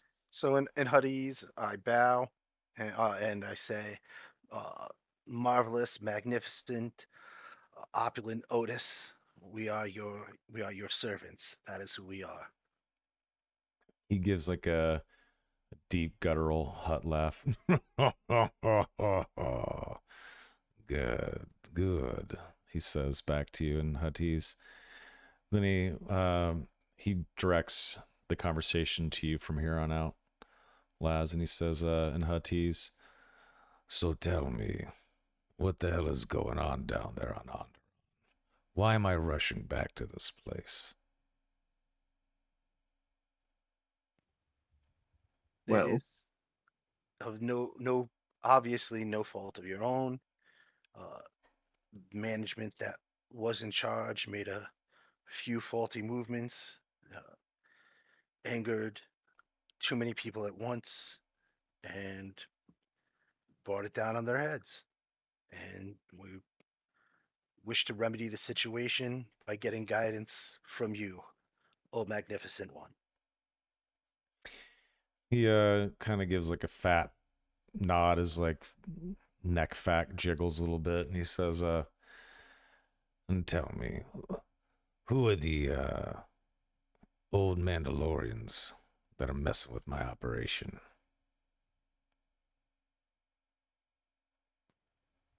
There is an unnamed gang that is on the streets, and then there are some citizens working with the local populace that are also helping them out. Former Mandalorians. Uh, I believe they own a bar. That's who I'm referring to. Tell me more about them. And as he says that, he kind of slithers forward. You hear in this cell over here, a man kind of notice that you guys are standing there, and he shouts out, "Please, please get us out of here, please." He kind I of look cries for over help. to the cell and I'm gonna make a coercion check. I'm gonna yell at the guy and say, "You'll stay silent if you know what's good for you." What do I have to roll? Just get him shut the One fuck up. P coercion. Okay. Yeah, he shuts up immediately, and Otis gives a nod to this guy, and he walks up to the cell and opens it up, and backhands the guy. And you hear the guy kind of grunt in pain, and the door closes, and he comes back and kind of sits up against the wall here on this bench. And Otis says, "Oh, go ahead." I was just gonna say, I look at Nazar once again. Nazar looks back at you and just kind of gives you a reassuring nod, if you will. And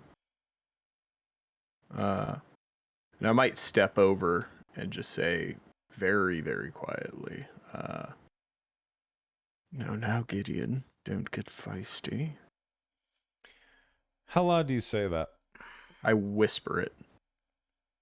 All right, this guy kind of looks curiously at you as you I say want to that. like That's talk fine. over the both of them and just apologize to Otis. Oh, magnanimous one, I am sorry for the interruption. Uh, shall I continue with the debriefing? He gives you a nod, gestures for you to continue. Is it all right if I approach? He gestures you over. I take the pike from Nazar, and I get down on a knee and hand it to Otis. Otis reaches for the pike and picks it up and examines it, and then he chucks it behind him, and it lands over here. And he says, "Useless, all of them." Yes, yes. Unfortunately, we were off dealing with Darkstar at the time. Otherwise, it would have been a different story. If you put your faith in us and give us some more men, we will wrestle back Onderon and make sure that it is under your control.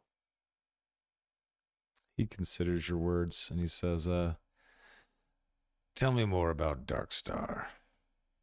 I am not being consistent with this guy's voice, but whatever. My throat's fucked up. Okay.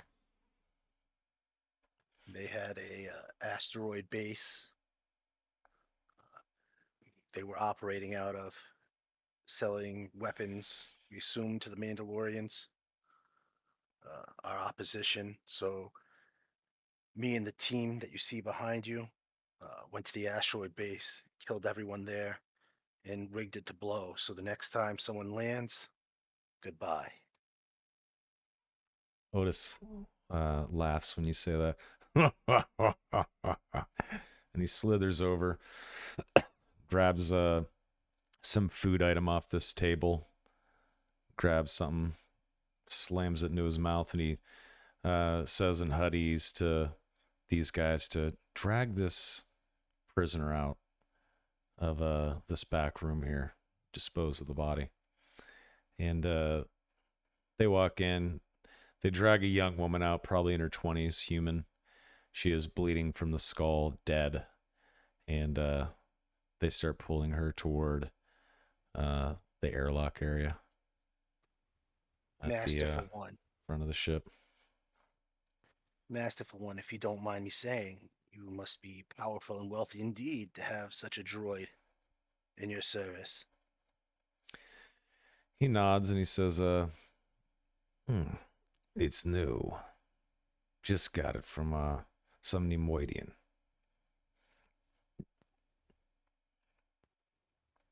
Do you mind if I look at it?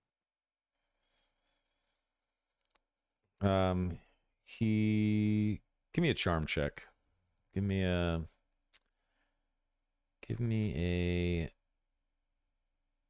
3p charm.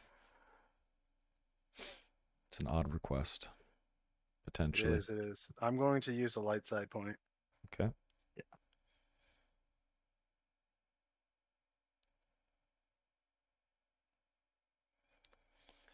Okay.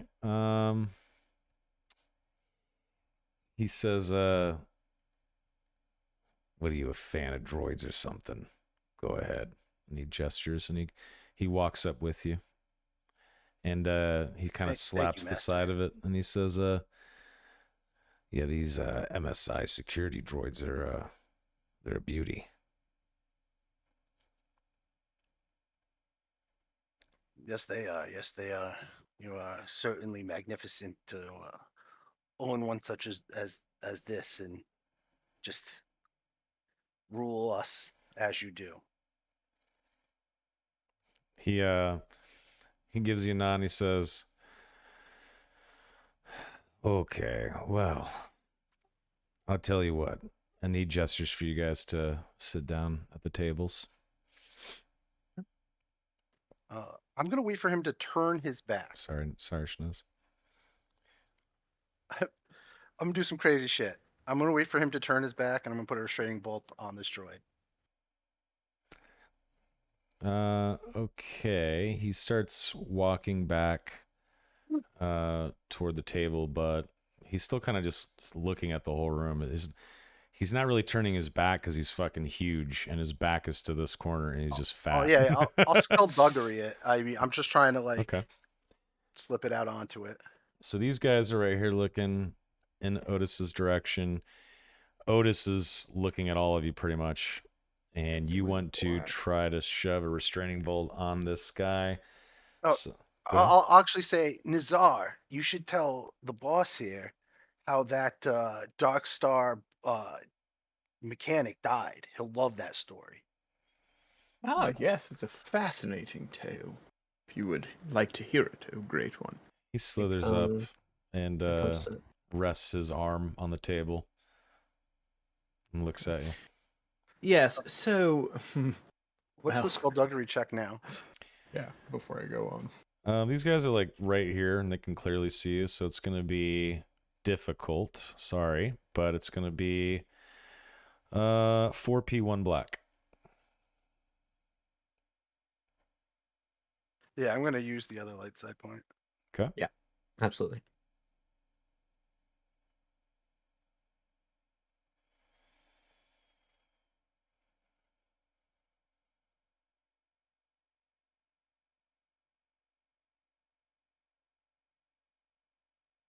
Oof. What the fuck? That's a lot of fails in there. Yeah, that's... I mean, it's no failure. It's just a. I mean, it's just I Cancel didn't out. succeed. Yeah, just cancel Yeah. out. So could I just say that I couldn't get it on, but the nobody noticed. No one but noticed. nobody noticed. Yep, exactly. That is precisely what happens. And I'll just walk away. Okay. Yes, so as we were perusing the base, and by perusing I mean wholesale murdering everyone in sight, well, the pirate lord's wife was a feisty one. She took a while. She suffered greatly. You would have loved it. Yes, we shot her with a mortal wound and locked her in a cell and waited for her to die on her own. That was fun. All while taunting her husband, the lead pirate. Then afterwards we went up there and murdered him as well and took all his things. It was very great. Magnificent moment in carnage. Yeah, he laughs. You see, I don't know if you know this about me, but I'm one of the last of a dying breed, as they say. My people ruled this galaxy with an iron fist thousands of years ago.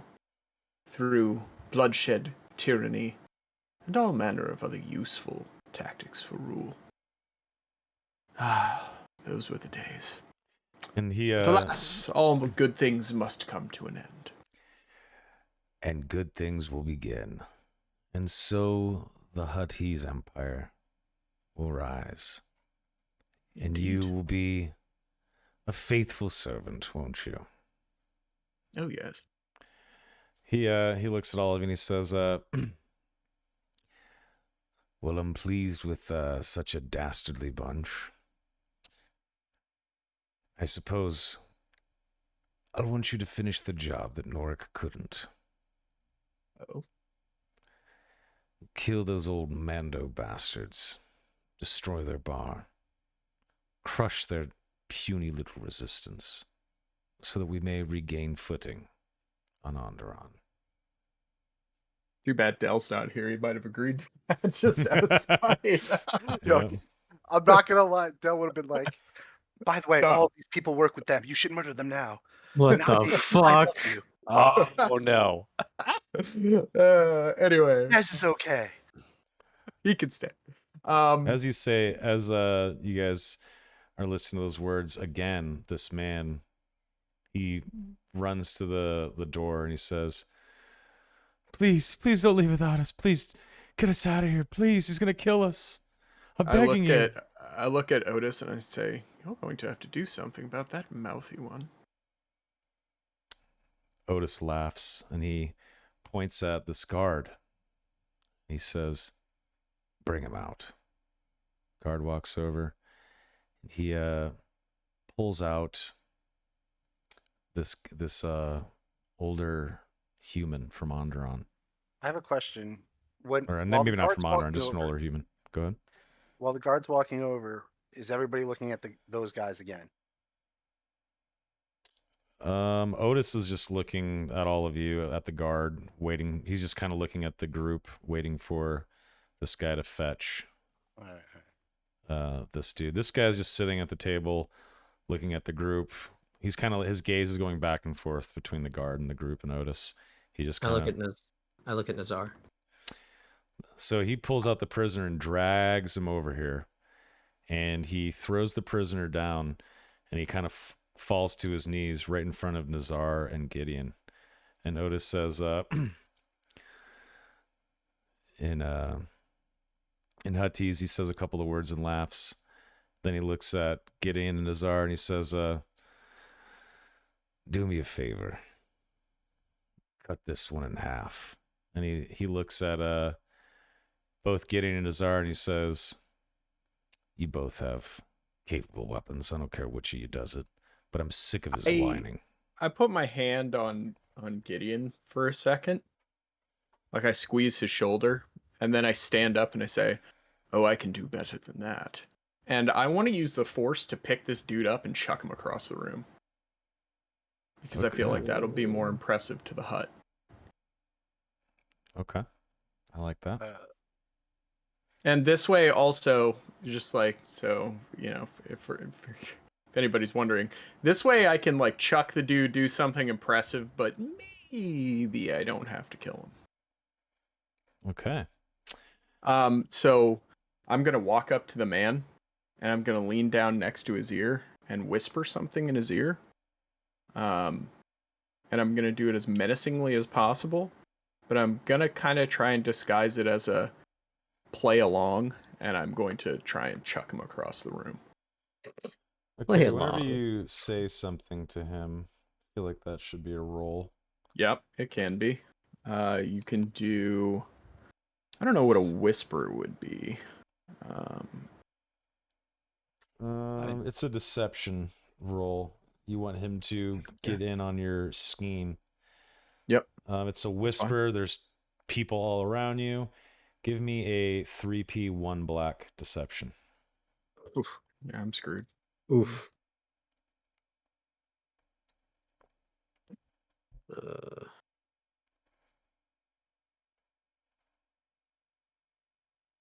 Well, I have a backup plan if the guy says shit. This is not going to go well. Yeah. So I fail big time. And it stresses me out. So this guy actually hears you. And he says, What the? Huh? And I look up at him. I'm going to make a coercion check and say, like, no one was talking to you, Kerr. What's my roll? 3p 1 black. on the coercion. Oh my god. Okay, that I actually have a shot at. 3P. Oh God. May the force be with me. May the force be. Yes, let's go. Okay. He just kind of gulps when you say that, and he takes a step back. Okay, I now proceed. you can go ahead and force throw this guy across the room here. So yeah, so what I'm gonna do is, without even waiting for that guy's response, I'm gonna start to lift this dude up. So do I even need to make a roll? Because this guy's like, I need to see how much damage you do. oh, So go ahead and roll me a force throw, like you would be doing in an attack. And I guess you're aiming for the wall over here? Yeah, but what's the difficulty? It's up close, so that's 2 purple. I mean, you're engaged. Or no, it's ranged. So it's 1p. Yeah. And 2 white dice. White dice. Oh yeah. Well, force dice. Yes, you would need to flip. I can't flip any of them. Oh. With strain, you can, right? I think we said, or no? No, I have to flip a destiny point and take strain. And we don't have that. And we don't have any more destiny points. You can't draw on light side at all? That's crazy. I can draw on light side, but it doesn't work the same. Yeah, explain how this would work with light side force. So effectively, like, I'm picking him up and just like tossing him, but it's not like as violent as I would have liked it to be. So it kind of doesn't look like I'm hurling the guy as hard as I can across the room. I know how it looks. Okay. Yeah. So you pick this guy up. His feet leave the ground. He's like struggling and wriggling, and you slowly back him towards this wall, and you press his body up against the wall here. It doesn't do any damage, and he is looks terrified. And as his body sort of flies over here against the wall, Otis starts laughing. And then he says, oh, Tuntubo Jedi Sith. And he starts slithering over. Yeah, well, what I also do is I kind of, hiss in rage. I'm starting to get frustrated with myself. And I think the people in my group who know me pretty well, which at this point is Schnez and Gideon, can probably visibly see that I am frustrated and pissed off. And I just start drawing my sword and walking toward the dude pinned against the wall. Hey, Soma. Oh, yeah. What's up? While the hut was directly in front of me, blocking line of sight, I'm just going to put the restraining bolt on. Okay. Back to you and everything. Just give me can you do that as an incidental, or how does that work? Or is it a mechanics check? Or I don't know what it is. It's just an item. Restraining bolt, item magnetically clamps. Oh, I think it's an action though. Like if you were going to do it in combat, it would be an action. So. Yeah, so I just take an action to do it. Sick. Yeah. Give me a 2p mechanics check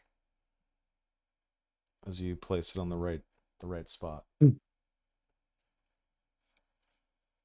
Is there a right spot for restraining bolts? Okay, so it works, but the two threats are it makes a sort of whirring sound. There's like an audio feedback thing that happens when the restraining bolt goes on them, and these guys kind of look over, and this guy's like, what was that? I'm just gonna I'm gonna try to bullshit. All right, I'm just gonna say these things are amazing. They sense when their master is getting in danger and start gearing up to attack things. All right, go ahead and give me a 2p deception. He's kind of like, huh, whoa. And then he looks back, and Otis, top of the line, buddy. Yeah, Otis is slithered over, and he kind of waves his hand under the guy's feet, and he laughs again, and his eyes are wide, and he's got a wicked grin on his face, and he points at Nazar. Nazar, you're walking over, right? Yeah, I'm starting to walk over, sword drawn, toward the guy on the wall. Yep. Yeah, Otis grabs your shoulder and squeezes it, and he shakes his head, and he says, a fine servant you're gonna be. I restrain my revulsion at being called a servant, but yeah, I do that, and then I just walk up to this guy pinned against the wall and I kill him. All right, But you cut him in half? I don't cut him in half. No, I just that's the one part where I depart from. I guess the original plan. There's two departures. One is using the force, and two is I just stab him straight through the chest. Yeah, as I will show some semblance of mercy to this fucking dude because I fucked up. Yeah, he's terrified as you walk up. Yep. Tears are streaming down his dirty face, and you stab him in the chest with your sword, and he kind of gasps. It's a couple of more tears flow out of his face, but you can see that in a sad way, this guy is relieved that that his suffering's over. And Otis kind of does like the massage thing on your shoulders. Oh, I like you. And I am fighting every urge to slap his fucking hand off me. I'm like, this gross fucker. Like, ugh. Didn't want to do that. He Laz have to play the part. Gideon, like, what the fuck? Sorry? I walk. Laz I start is just walking looking back. at Gideon, like, wide-eyed, like, what the fuck? He doesn't say anything. He's just looking at him. Mm-hmm. Yeah, Gideon. I don't know. If you, I'm expecting this response from everybody. I don't know if you've seen Gideon like this. If you know him, he's physically. You can tell he's physically restraining himself right now. Yeah. Otis maybe he sees just looks that. uncomfortable. Otis sees that, and he slaps you on the shoulder and he says, yeah, the prisoners make me mad too. I have more. Do you want one?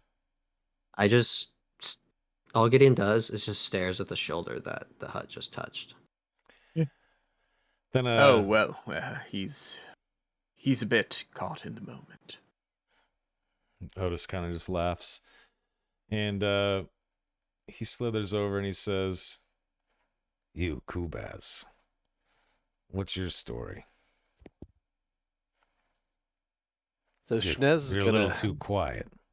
Schnez is gonna turn to Otis and in Huttese say back, "I'm just along for the ride. I'm here to help, and I'm at your disposal."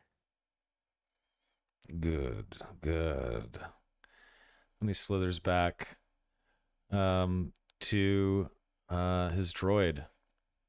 And he commands his droid to go to the back room, but it does not listen. And he's a little peeved, and he kind of gets close. And he knocks it on the head, and he looks frustrated. I think Laz is just gonna say, fuck it. Hey, droid, kill the hut. Oh shit. Literally upon hearing that, Gideon takes a step forward, unsheaths his axe, and slices. Nazar just is going to, before all that shit goes down, once all the words happen, Nazar's just going to be like, well, I guess here we go. Yeah. And it's Waiting literally for one of you guys to do it, but yeah. All I was right. waiting on you, and I'm slashing. All right, so I think how we're gonna do this is the droid starts to, I guess, like the blaster arms and whatnot. It starts to activate. Let's put it that way. And it's looking right at you, Laz. And Otis sees Gideon step forward, and he kind of gasps, and he starts to book it toward this room. And he turns his back to you, Gideon, and as the droid is starting to turn toward the hut, I will give you, Gideon, one free attack before he gets into this room. Before Gideon attacks, Nazar says, "Let it be known, Hut, I share power with no one." And I ready my weapon. Well, my weapon's out. What's but that check? It is going to be 2P, and he is 2P? busting out his blaster, so it's 2P, 1 blue. Are you allowing me to aim or anything? You can aim once because you use a maneuver to step closer. Yep. Okay, 2B. 2 strain. 2B. I will 2 strain right now. Why 2 strain? Because it's another thing. second maneuver. Because Yeah, you already another moved. Yeah, good call. 2B, 2P. Here we go. Oh god. Okay. 1, 2. Okay, so Oh god. Okay. specifically, I want to target the arm he touched me with. Ooh. You would have called that shot before rolling. Yeah, it would have added a black to your. I mean, can I? You can roll a black. You can roll Okay. a black. How do I Let's roll see. just a black? It's at the top, right? Yeah. Yeah. I think it's 1 black, right? It's a called shot, yeah. So 3 successes. Okay, so it's going to be 10 damage, 7 advantages, and 12. you He's do... got 2 pierce. Yes. Let's see here. It's going to be 12 damage. It's 7 damage to him. And you have a bunch of advantages. 7. Crit 3 times, vicious 3. Let's go. Let's go. Come on. That's I'm gonna a 6 crit. That's fucking nasty. I'm gonna crit. I mean, does sundering his arm do anything? No, right? No. Not really, because Sunder only works on like Right. objects. Yeah.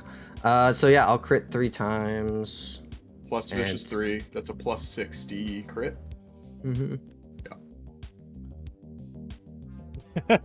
Critical roll offset 60. Yep. Roll critical. Fuck my Come on, one ass. shot. Let's go. Maimed? Yes. Oh, one permanent It loss. actually worked. It That's so actually fun. fucking worked. That is Fuck epic. yes. You got the maimed crit injury. Limb permanently lost unless you have a cybernetic replacement. Can I perform actions that use that limb? Add 1 setback to all their actions.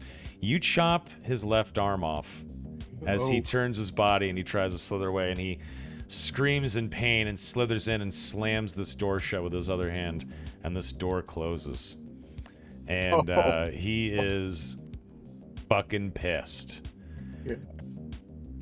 All right. Oh, man. Now we're gonna get this turn order going, boys.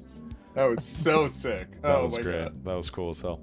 All right, go ahead and roll. I'm gonna roll for these guys. Cool, I'm as assuming, well. right? Because we're ready for combat. I would have to imagine. I'm going to argue that that was unexpected in the moment.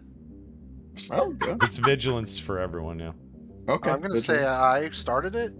You can have I cool. would- You can whoever I mean, it started doesn't, can have doesn't cool. matter. It's the same roll actually, but I'll take vigilance because I I did just not want vigilance expect because that I'm shit. better at it, but do I have to roll cool? Because I technically chopped an arm off. Your vigilance. Oh, okay. Hell yeah. don't forget the droid's mind. Yes. That's nuts, by the way. Yeah, we got turrets though. Lots of turrets. Where the fuck is it? There it is. Yeah. We gotta get our boy up there too. So it's be interesting.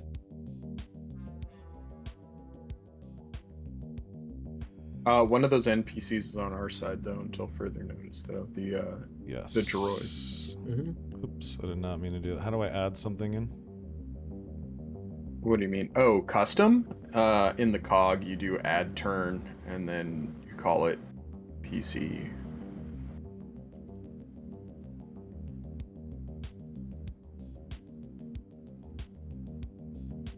So I can give custom names. That's interesting. I like that. It's good to know. Okay. So let's see here. Let's get these stacked up properly. I lawyered against myself, got what I wanted, or got what I didn't want, and then rolled like a champ for my initiative. So I'll take it. Okay. You guys can kick it off. 2 PCs get to go first. You said he locked this door. Yeah. Is there any way? Is there any way I could use the force to rip that turret out of the roof? Oh, All a Jedi survivor. Just pull that fucker down. force pull it. Unfortunately, no, because you do not have the. There's literally a talent for that, pulling like stuff out of secured mountings, and if you look at the move force power, it's like farther down. I think it's like a control or something like that. Let me see what I have, because I'm pretty deep into move, but I mean, at that point, I'm. It is the control cost 5. I can pull objects out of secure mountings. Yeah, You have that? Oh, hell yeah. Yep. Holy Yeah, shit. Absolutely, you that. can. All right, I'm going to attempt to do that then. Okay. What's my difficulty? It's going to be a 2. Is it just 1p again, or is it 2p? I think 2p to rip out a securely mounted I'm fine thing. with that. And then you can either just like rip it out of the wall, or you can like rip it out and throw it at someone, or whatever you want to do. That's insane. Yeah, I definitely want to rip it out and throw it at one of these guards. Okay, that's fine. Probably this dude. Like I'm pulling it out toward him, kind of a thing. Okay. Ooh, nice. Yeah, there's my black force dice. Yeah. Oh. So I do that. I think it's base 5 damage, but I get no crit, so it's 6-7 damage to him. Let me see here. That was base like 6 or 7. Actually, what we're gonna For say here is improvised this object. gets ripped out, and you force throw it extremely hard right from above this guy, right into his head, and it slams into his head. It's as it's sparking, and it kills this guy with one blow to the head. And this thing clanks to the ground, broken, and this guy is dead with his head sort of crushed in. Nice. I'll take And it. It's 5 damage plus successes, just so you know. Yep. For And improvised. as that happens, an alarm starts to blare on board the ship. I jump on the table like Gimli and say, "Let them come!" Are there any computer things in here?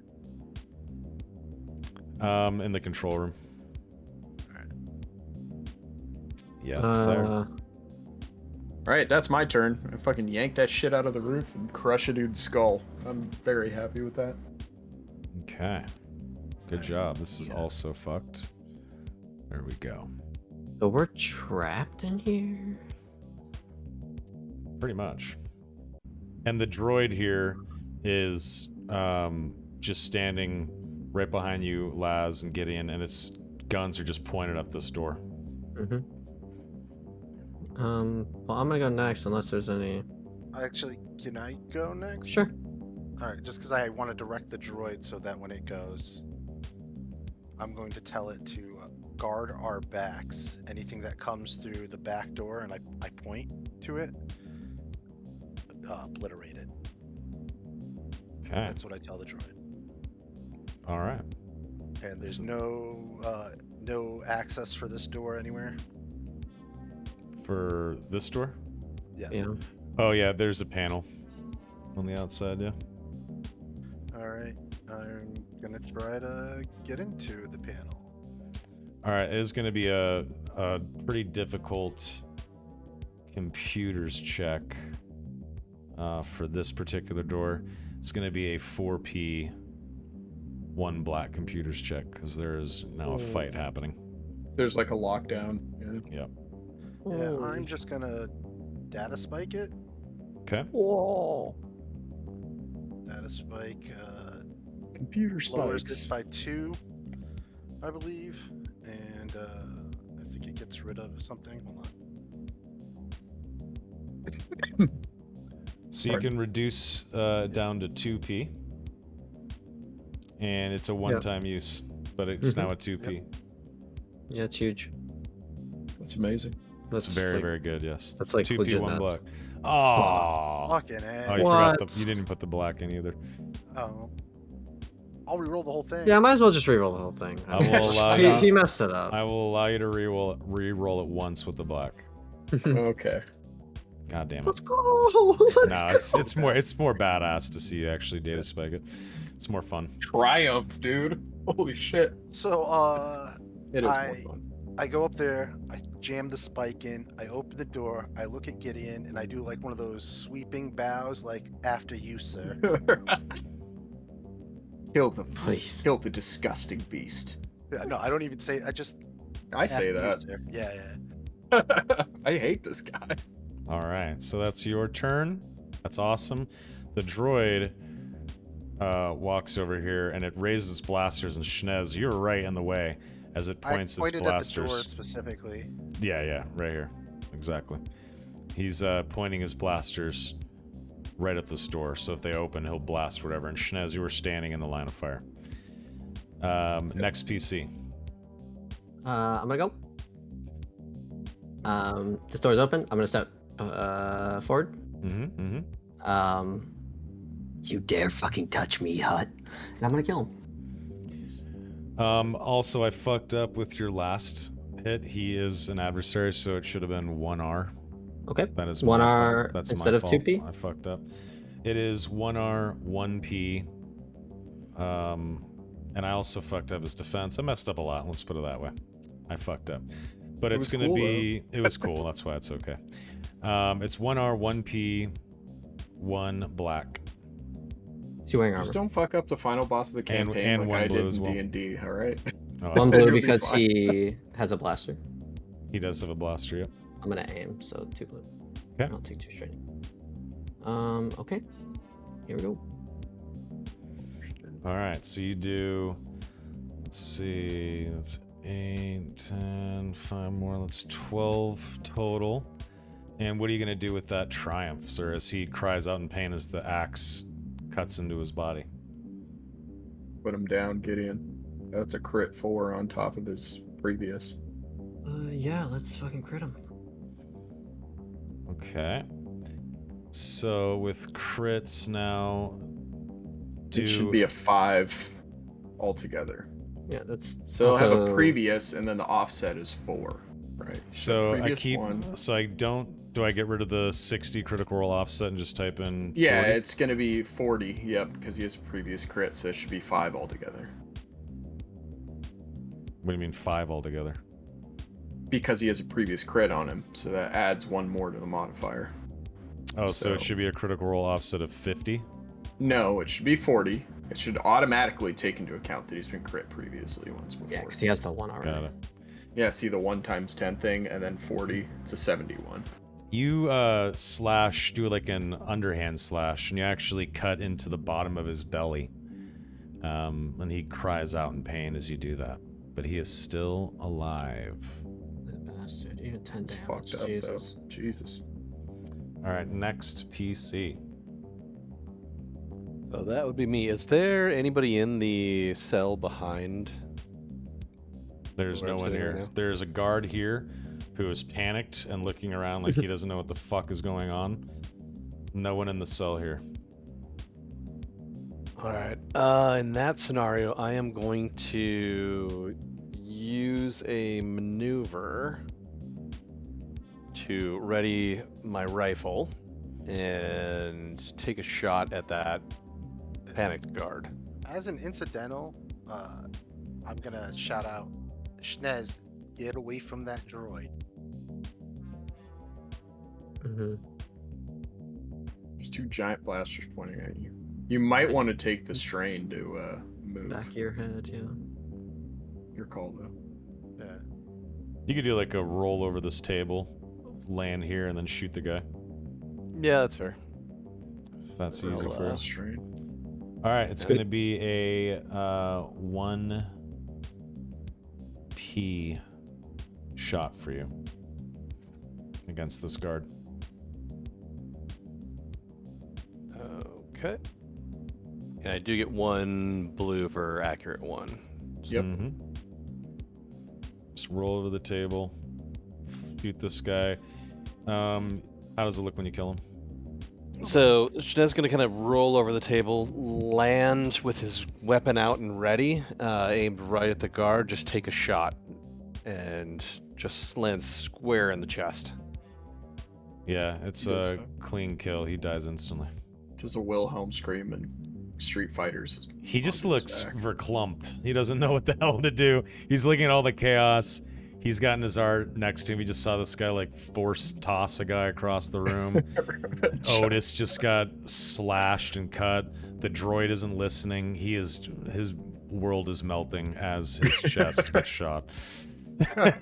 As an incidental, I'm gonna yell out to the Grand in the cell, and I'm gonna say, "Take cover, it's about to get messy." And he does. He listens. He jumps Get onto under his your bunk, bunk. dude. Yeah, like fucking get out of there, dude. It's mine. All I right. incidental say. So, Nice. Oh god, here it comes. we're gonna have the first minion group come in.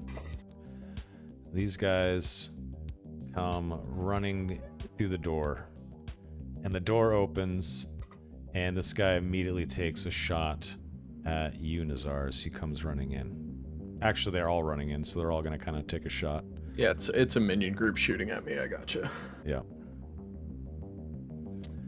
Okay. I have reflect. Did I really see. just close that character sheet? God damn it. Every frickin' time. Dying. I always fucking do that. Okay. All right. They are going to shoot at you. It's going to be 1p. Do you have range defense at all? I believe I have one range defense. Yes, I do. You do. No, I have one. I have one melee Yeah, defense. you do not. Okay. I'm going to say that's a hit with that triumph. You take 6. I'm gonna take 3 strain and reduce that by 2. Okay. So With close. reflect, so Yep. they're gonna shoot at me. A bunch of blaster bolts come at me, and I block most of them, but take some damage. How many ranks of reflect do you have? And what's your Just soak? 1, so I reduce it by 2 damage, and my soak is 3. So, Great. So you just take 1. I took 2, 3. That's well, no, it's 3, and how much did I get hit for? 4. So you have 3. It's 6 damage. And Oh yeah. You So I have, take 2. Yep. Yep, 3. And so reflect is 2. Let me look. 2 damage per rank. It cost me 3 strain. And I have 1 rank. So I reduce it by 2. I have 3 soak. So if it's 6 damage, I take 1. Yeah, but if you suffer 3 strain and reduce the damage dealt by a number equal to 2 plus their ranks in reflect, so it would be no damage. If you have 1 rank of reflect, that should 3. reduce it by 3 damage, and you have a soak of 3, so you reflect all of it and take 0 damage. Do I have it written wrong on my sheet? I think so. No, it's damage by 2, and I have a soak of 3, which is 5. So I do take 1 damage. But isn't reflect, I'm reading reflect, and it says, you suffer 3 strain and reduce the damage dealt by a number equal to 2 plus their ranks in reflect. Yeah. You have And 1 reflect. Oh, you're It's right. rest Yeah. it's when So hit it's by a 3. range attack, suffer 3 strain, reduce 2 damage by 2 you're right. plus. So yeah, I just block all the fucking blaster bolts away. Yeah. Which is way more badass than getting You're hit. fucking, It yeah, is. you're fucking sick. What the hell? Yeah, I'm just like, nope. See you Okay. later. God, that's Um, cool. Hell yeah. All right, the next NPCs will go, and it's actually, you hear on the comms, and you see through the window here, the Arconian has walked up, and it's Jeed, and he says, "What the hell is happening?" And he looks pissed, and you hear him shouting. The comms line cuts, and you hear him shouting in the control room. And that is his turn. And now the next NPCs will go. 2 more guys are trying to get through the door. They cannot get a clear shot because these individuals are blocking them, but they are trying to storm the room as well. The other turret cannot hit anyone right now. Can't see anyone. So now we're at the top of the order. All right. Kill. Kill. I'm gonna incidental. You're super quiet, Al. I cannot hear you. You're really Hold on a quiet. second. Just go without me. I'll fix this. That's fine. Gideon, you're Yep. gonna go. Yep. I'm gonna attack. I'm gonna double aim as well. So we're gonna go 3 blue. 3 blue, 1 R, 1 P, 1 black. 1 R, 1 P, Jesus. 1 black. Oh wait, Otis didn't even go. What am I talking about? Oh. Hold on a second. Yeah. That didn't happen. Otis, I'm Otis- never going that. I might do better. yeah, sorry. I need to let me 1, 2, 4 so Yeah, it's 2 minion groups. I think you skipped one of the last NPC 2, rolls, right? 3, let's see, 1, 2, 3. What was the one I just deleted? I gotta add one more in. It was a 0. Was it a 0-1 or a 0-2? Just call it a 0-1. Yeah, I think it was a 0-1. And we'll just go like this. Otis is gonna go last. It was a 0-4. 0-4. Okay. You can reshuffle it afterward. Yeah, Yeah, exactly. because Just Otis have it got only 4 advantages, so 0-4. Yeah, so Otis is gonna go now. go. Okay. And Otis backs up against the wall here, and he is going to shoot his blaster at you, Gideon. Remember, he's got that shit back for having no arm and stuff. That's Alright. only if he's using his left hand. If No, he's it's to left-handed. all other setback. It's He to does have a all black. rolls. Yep, he's got Oh, a he black. does? Yep. Yeah. So do you have any lost an range arm. defense? Oh yeah. I have no defense at all right now. Okay, so it's going to be 1 P, 1 black.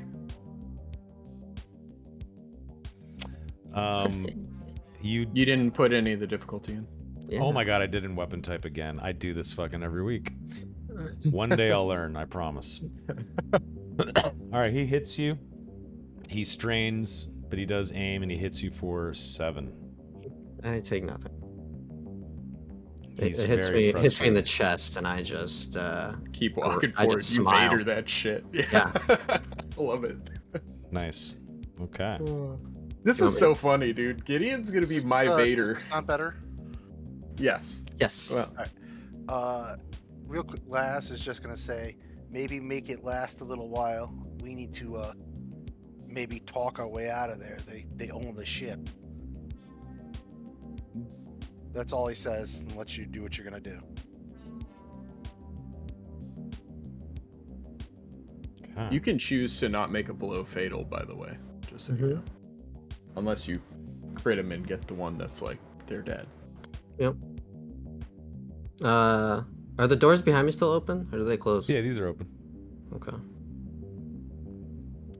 Incidental, I'm just gonna look at him. I'll give you one chance to lift the lockdown. He complies.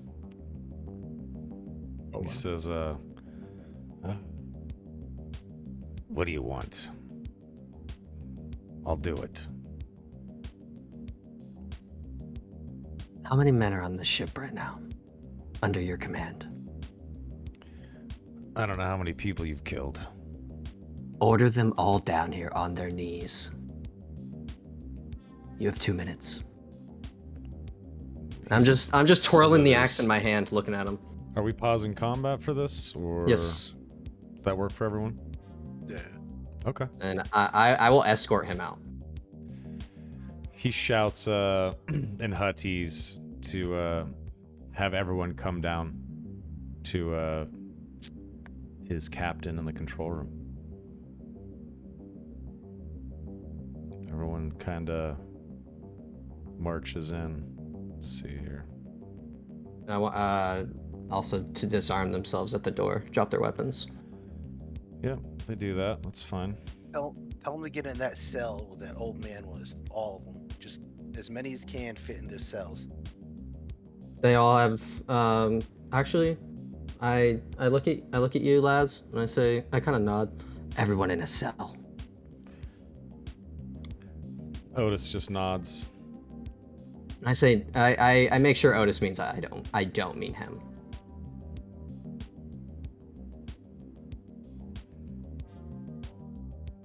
Okay. That was easier than I thought.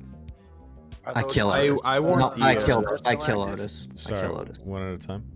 I kill Otis. Is it your wait. turn again? Yeah, No, we're gonna wait on that one. I Hold was on. gonna say, are the turrets still active? The turret entire is lockdown's active, lifted. but yeah, the lockdown's lifted, so it goes back up. There's Yeah. no alarm anymore. And everyone's disarmed in a cell. I kill Otis.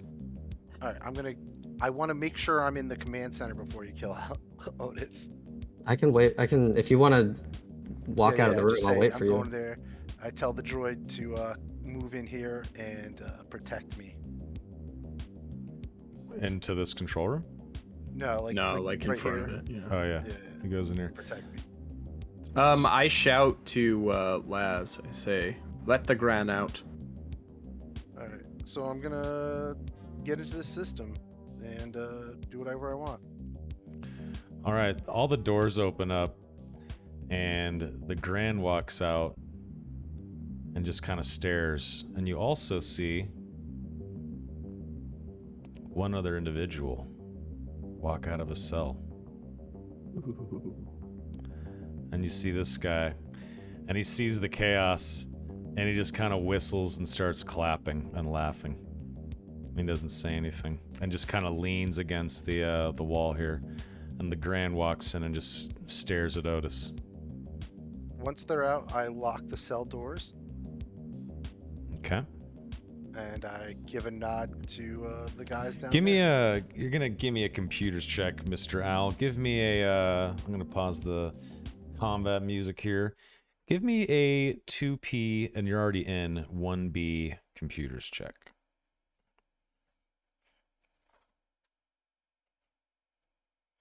Beautiful. Yeah, so you see what you would expect to see. Lockdown procedures. You see turret control, door lock control. And this control room is...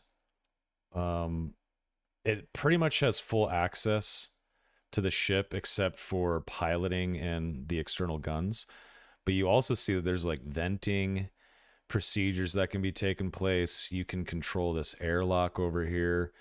Essentially, you see that if you wanted to, you could rig this thing so that as you guys leave, this thing gets vented and anyone on board would suffocate. Shit would get sucked out into space, and you could potentially cover your tracks that way.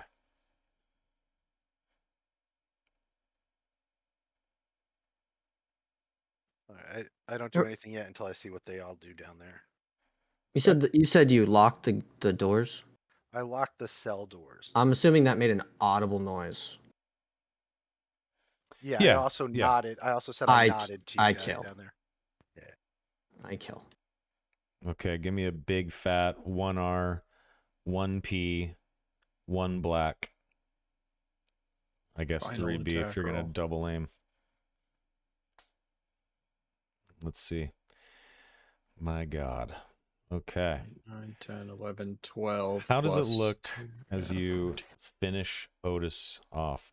Otis I was say- about to, whenever he sees you, when he hears all the doors lock and he sees you step forward, he drops his blaster and he turns to look at you, and he looks like he's about to say something. And I uppercut him with my axe to behead him as I'm saying, "Disgusting slug." All right, you slice his face in half, and blood and brain matter sort of spill out, and he flops forward, dead. And you see as his body I spit slumps on his down, corpse. you So do see his faithful servant Jeed just kind of shaking his head, and he looks down in disgust, and he's pissed. And I look at him and on the comms, unlock this one. He Yeah, hears you say that. He steps back and he raises his blaster. He doesn't have his blaster. Oh shit! Yeah, you made them. Oh yeah, they're all over here. Disarmed everybody. Yeah, never mind. No blaster. I eat my I will words. unlock the door. As an incidental, I'm gonna say to Gideon, leave that one for questioning. I just want his data pad. He can decide what happens. Fair enough. Yeah, he hands you the data pad and just shakes his head. His data pad, yes. Yes, it belongs to him. Awesome. Yeah. All right, lock the cell. I lock the cell again. Okay. I'm. So wait, are these two guys in the cell with the two bodies? Yes. Yes. Oof. Yeah.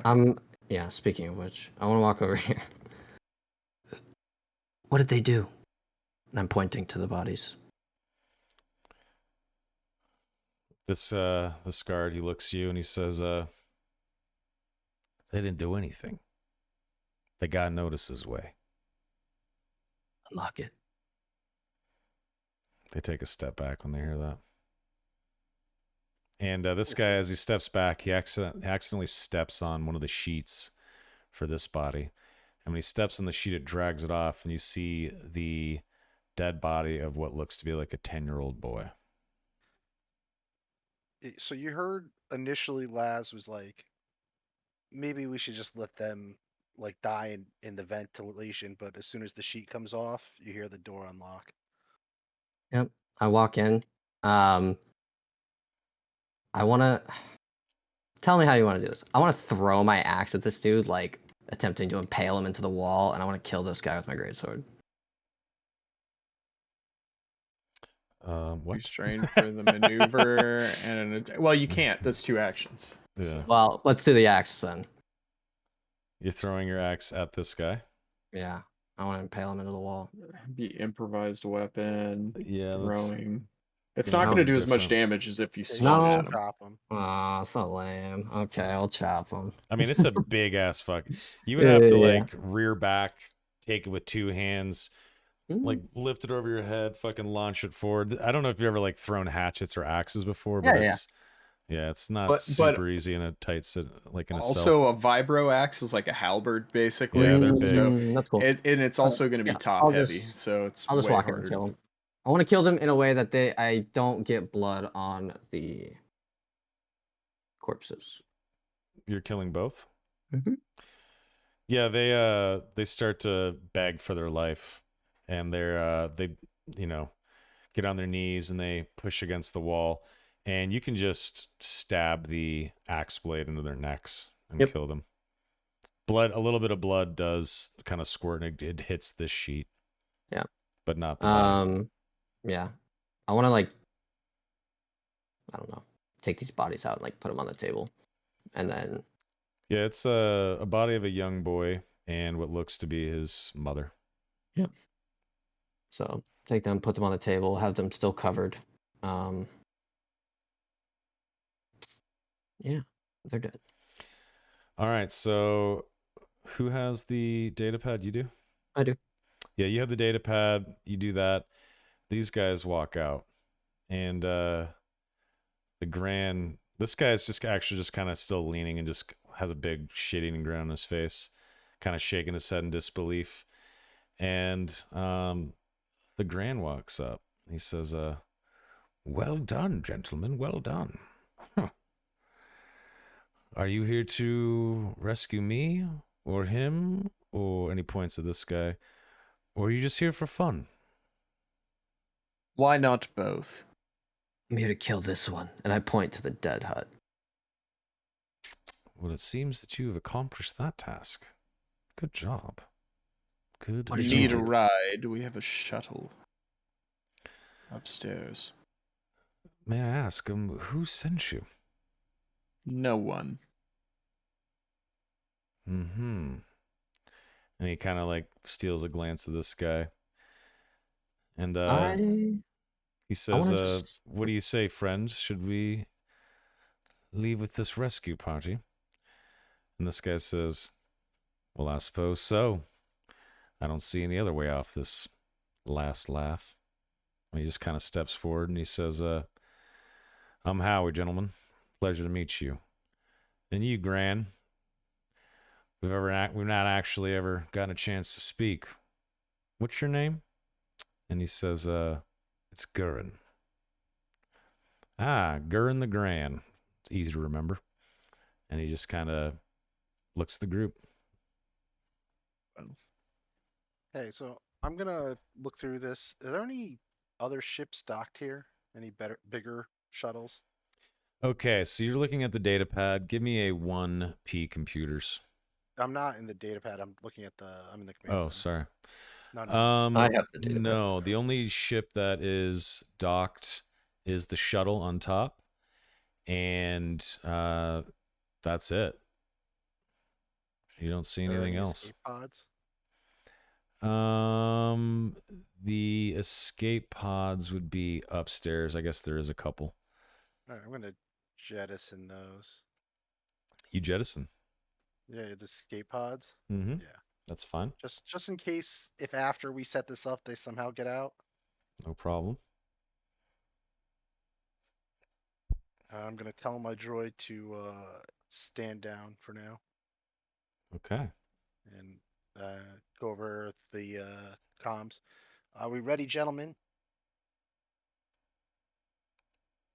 I Does have Otis- nothing left to do here. Does Otis have anything on him? Data pad, anything? He does not have a data pad on him. No. Okay. I do want to say over the comms. I want to search this place top to bottom. There's no way he has nothing. Okay, We'll, that's totally fine. Get the searching, I guess. Give me 10, and I start scrounging. I go up to the Okay. first. I go up to I'm the gonna first walk floor over specifically. to Homeboy, Oh, to our prisoner. and I'm going to say, "Who are you? Why are you on this vessel?" Like I said, my name's Howie, and suppose you could call me a smuggler of sorts.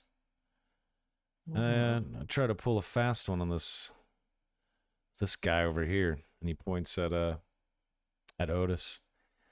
Unfortunately for me, he caught me, and I never get caught, so I got to give him a little bit of credit for that. Oh, you can give him credit for also being an exemplary cadaver for an institute somewhere. Cracks like a wicked grin when you say that. I'm sorry about the other prisoner. I had to play my part until the time came. No need to apologize to me. I've seen a couple of dozen people die over the last 2 weeks.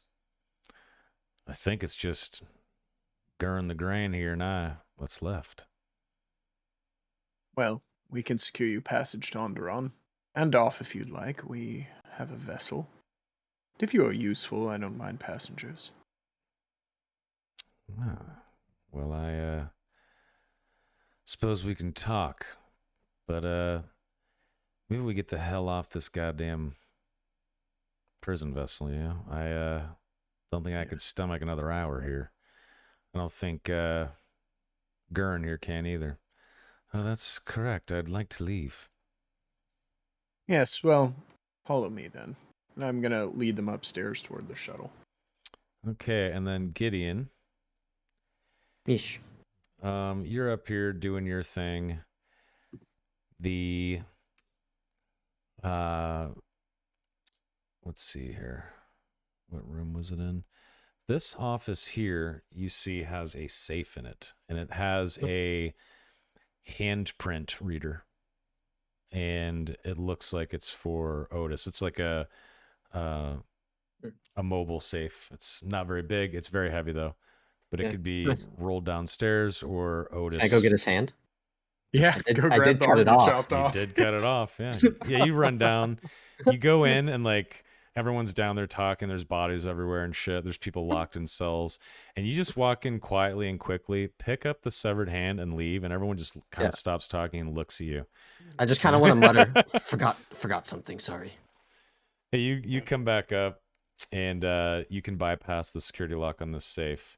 And inside you Nice. find 20,000 credits. Ooh, fancy. Yes, sir. So you've searched this office, you've searched the hallways. You see that the escape pods have been blown off. Mm-hmm. And you finally get to this door. And you open it. And inside, these two guys are hiding in here, terrified. And you open the door, and these guys go, ah! And they are scared shitless. They've been hiding in here the whole time. You disobeyed orders. We don't want to die. Please. We hated Otis. He made us do these things. Please have mercy. Just following order. Anything else hidden on this ship? Hidden? But not that we know of. Are you lying? They don't tell us anything. We just do that fat slug's bidding. Did you get rid of him? I laugh. Of course I did. You have no idea who you let on your ship. They simultaneously breathe a sigh of relief and look even more scared. You make one more sound and it will be the last sound you make. And I leave and close the door. They just nod and they don't say anything. I'm just gonna keep looking, like med bay and stuff. Any cool med stuff? You find a box of 10 stim packs. Holy shit. And it's like an unopened box, and that's it. Cool. Awesome. I walk out. Yeah, this room's clear. There's nothing in the engine bay. Yep. Czar is upstairs with Gideon searching. No, I'm upstairs, technically with the two prisoners, and I'm standing by the ladder. I'm not letting them board until we all go in. And Laz, you're still in the control room, or where are you? Yeah, I was waiting for everybody to go up. I wanted to make sure there were no good pistols in that pile or on Otis. Oh yeah, the whole pile of guns right here. Okay. Good thing you asked. Any good guns? So there's two things that you find that are worth a damn. One is a DC-17 hand blaster. Ooh. It's That's huge. Not too shabby. And another one is the one that you saw on Jeed's hip. This is a Coronet Arms H7 Equalizer blaster pistol. Whoa. The DC-17 is the clone trooper blaster, by the way. So that's why I'm kind of nerded out over it. So what was the other one? It's a Coronet Arms H7 Equalizer blaster pistol, and this one looks fancy. This is the one that Jeed had. It looks that's insane. It looks pretty nice. And just for the sake of letting you guys know, it does have superior quality on it. Holy shit. So it's 7 damage, 2 crit, 2 encumbrance, 3 hard points. Modifier, you get a free advantage every time you shoot this bad boy. What was the blaster number again? Sorry, Coronet Arms what? H-7 Equalizer blaster pistol with the superior quality and stun setting. I want to see if someone made a picture of it. Oh, that thing is cool. Yeah. So while everyone is kind of doing that and looting and checking areas around the ship, Shnez is going to kind of walk along the edge where all of the hut guards are and stand right in front of Jeed's cell. And he is going to very casually, while everyone is kind of looting and looking around, he is going to drop a lockpick set right into his cell and very quietly in Hatiz say, "If you make it out alive, you owe Bropa." Interesting. I like that. I gotta write a note down. That's cool. Super cool. Okay, give me Soma, I posted a picture in Shattered Frontiers of the Coronet Arms. It looks cool if you want to show the stream. Okay, give me a second. No problem.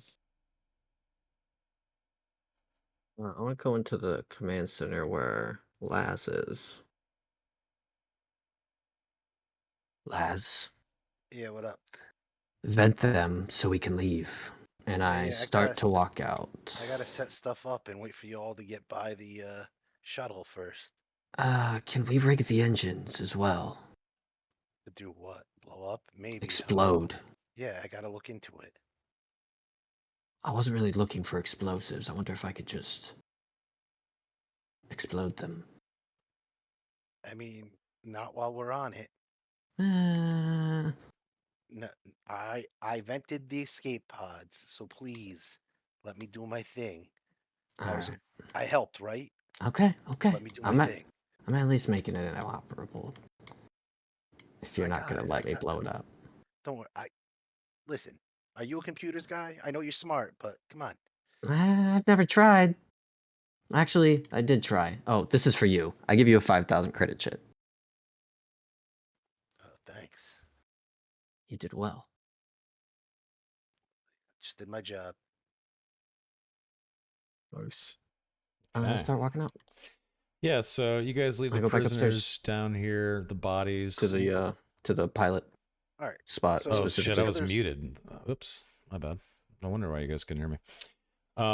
Yeah, so you guys leave the bodies down here. These guys are locked in their cells.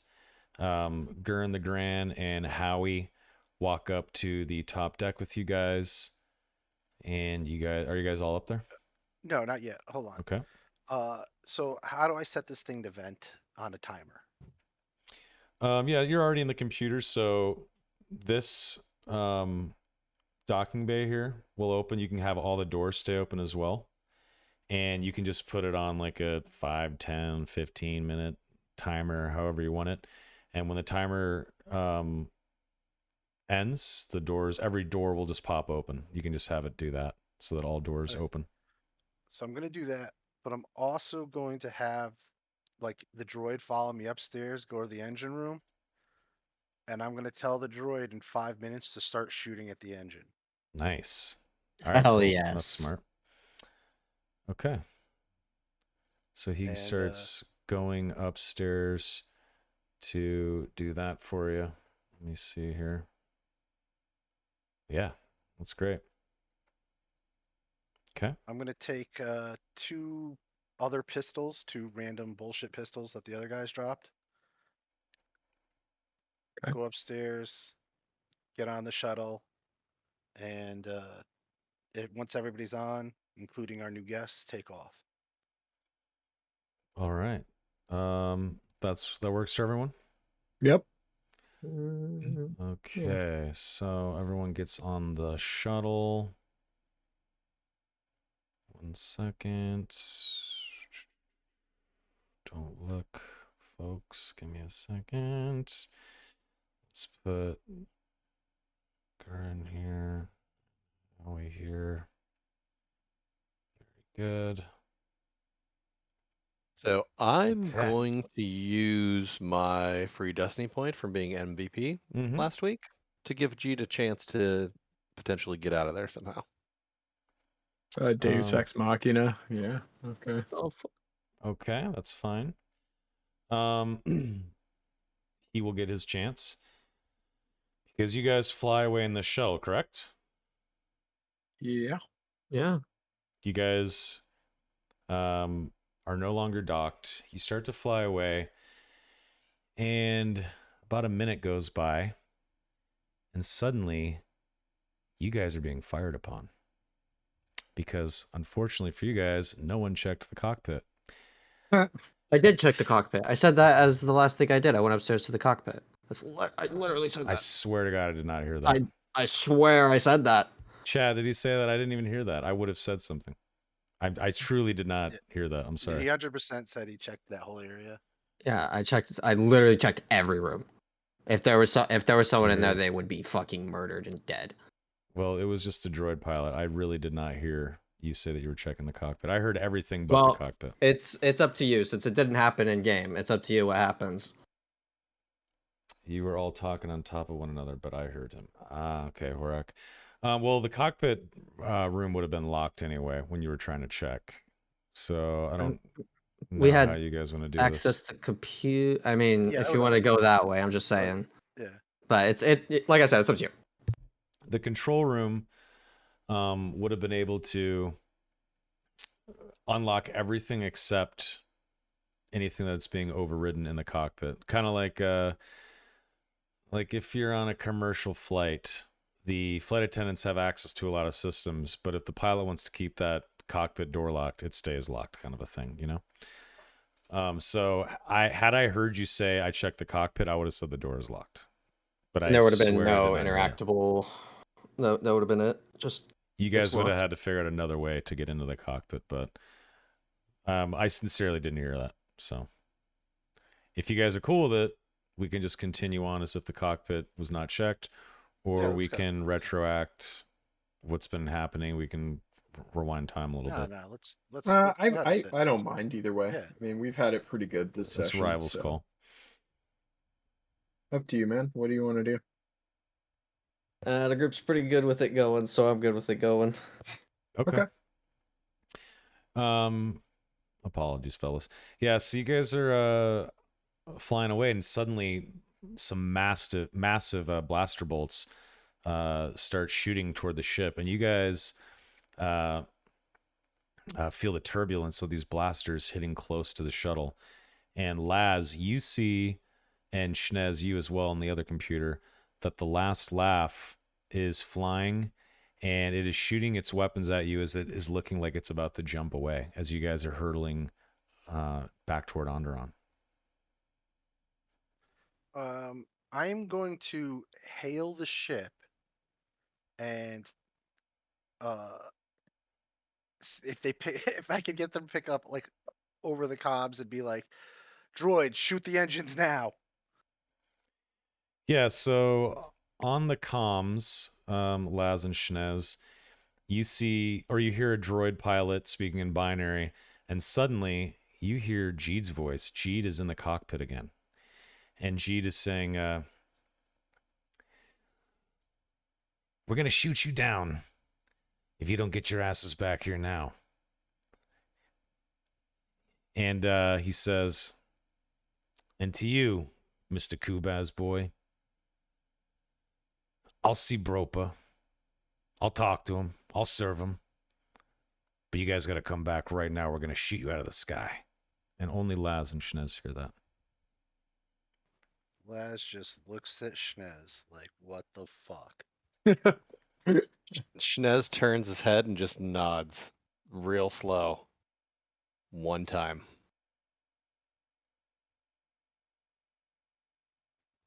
All right, so it looks like we're heading back to that shitty fucking hellhole we just left. Cause I don't know. I don't think we could fucking outrun these blasters. Cause Do what you somehow must. The some force idiot is with got out. us. Do I think that the big droid was compromised? Okay. So You're as just you guys are flying back toward the last laugh, you guys are getting closer and closer and closer, and then suddenly you see the engine start to explode, and there's a chain reaction within the last laugh. And the comms open up, and Jeed is screaming unintelligible words as the explosions reach the cockpit, and the last laugh explodes, and you guys fly right through fire and debris. Gideon is laughing. Always have a backup plan. And with that, we will end episode 11 of Star Wars Shattered Frontiers. Ooh, a little spicy at the end there. This is fucking great. That was awesome. That was fantastic, gentlemen. That is not how I thought shit was going to go at all. That ending is not how I thought it would go. Holy shit, Shnez. Holy shit, Laz. You guys are the only two that know that, what just happened there. So that's hilarious. You guys have defeated Otis the Hutt. The last laugh is destroyed. And you guys have 2 new passengers on your shuttle. You guys fly through the fire and the debris and turn tail and head back to Onderon, and the screen goes black. Fuck yeah. That was awesome. Very, very cool. All right. Everyone gets 15 experience points. Beautiful. And we're going to do a little poll here to see the session MVP. Why is this not working? We're going to see who the session MVP is. No, there it is. Let me create the poll. The polieth to polieth. Let's do this. This is a hard one to pick. I know. There was a lot of epic moments. I want to kind of retcon the cockpit thing, right? What do you mean? Say that the droid had like folding mechanisms and was like hidden in some compartment when Gideon went in to look. Didn't see anything there, it unfolded and went and Yeah, started, I'm actually fine with that. Maybe he just didn't notice the droid. He was like in a rush and the droid was standing in the corner, folded up or something like that, in like a security hide mode or something like that. I like that better than I didn't check. Yes. Yes. We can end this session knowing that Gideon did check. He got into the cockpit. That's fine. I swear I did not hear you say check the cockpit. My apologies, but it's okay. This ending worked out great anyway. Yeah, that's fine. Okay, go ahead and vote, ladies and gents. Do we want to say what we liked the most? Yes, Al, start us off. What'd you like the most? I was gonna say combat, like for Gideon, just like straight up cutting the fucking arm off. That was one of them. But Zirian dropping the slicer kit to get out of the prison cell. That was The cool. lockpick. Yeah, That was good. that was awesome. Yeah, that was very, very cool. How about you, Sticks? Tooting my own horn, ripping a fucking turret out of a ceiling and crushing a dude's skull with it is like a highlight for me. That was pretty fucking amazing. But yeah, all of those moments were good. There's too many to pick, honestly. Like the lockpick thing was sick. Gideon having his moment was great. I mean, Laz just being awesome was great as well. Like, I don't know. It's hard to pick one. There's so many good ones. This is like the best episode we've had like ever. It was so cool. Rival, Many cool. What'd you think, sir? Personal bias. My favorite part was the Hut slapping my shoulder and almost instantaneously losing said arm. That was awesome. Yeah, that was great. That was a perfect moment with that crit roll. It was beautiful. Yeah, that felt great. What about you, Mr. Zarian?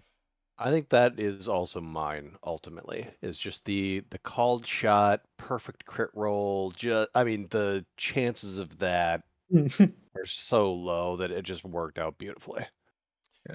Yeah, I have to agree that I would give it to Gideon overall because of that roll and because seeing Gideon finally get the satisfaction of killing a Hut was sweet. But man, that fucking end with Schnez and Laz and Jeed, that rivals rival. that was fucking awesome. I overall that might be my favorite part. I think it probably is, but cutting that motherfucker's arm off and killing him, that there was some sweet satisfaction to that for Gideon. So I have to ultimately go with Gideon. Good job on making a disgusting villain that everyone instantly hated.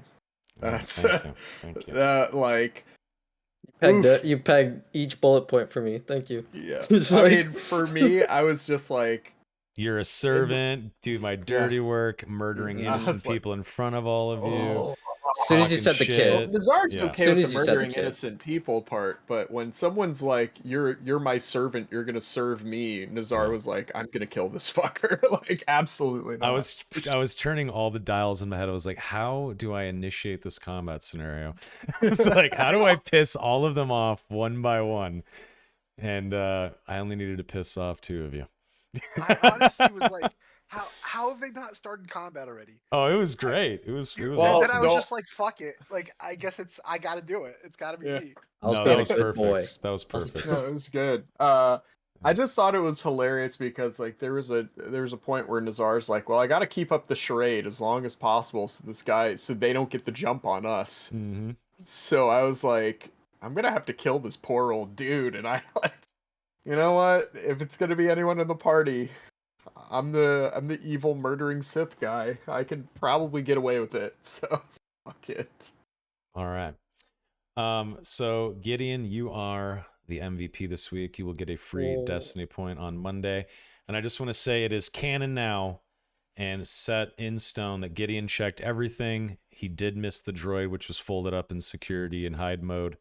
And whenever he left, Jeed absolutely used that lockpick, ran to the bridge, took over with the pilot, started shooting at you guys to command you come back. And of course, that droid did its job as it was commanded to, and they had no idea it was in there. And, or I guess maybe he would have known, but he just didn't think about it. No, he wouldn't have known because you gave him orders when you were in the control room, so he wouldn't have heard that. So yeah, they had no idea that that MSI droid was going to stab them in the back and blow them to smithereens, which is perfect. So excellent Rival job. unanimously wins the fucking MVP. Yeah, that was awesome. GG to Rival, GG to the group. Thanks for playing tonight as usual, fellas.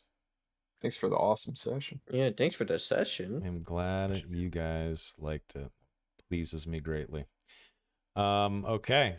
You guys are speeding off to Onderon. Screen goes black. We're going to call it here for the night. Boys, I'll see you again on Monday at 7 p.m. PT for episode 12 of Shattered Frontiers. Chat, thank you guys for watching. I'll slap this bad boy up on YouTube. It'll release tomorrow morning if you missed anything or want to rewatch or whatever. You guys are beautiful. Thank you so much. I will be live tomorrow. I'm going to play some DayZ. There's a brand new modded server on Namalsk called Escape from Namalsk. It adds in a shitload of Escape from Tarkov assets and extraction type stuff and has put it into DayZ. So it's like DayZ Nice. Tarkov on my favorite map, Namalsk. So I must try that out. It just seems like it's right up my alley while I wait for Dark and Darker. If it ever comes. Come home, Dad. Anyway, good night. Thanks for watching. Boys are the best. And see you guys soon. Goodbye.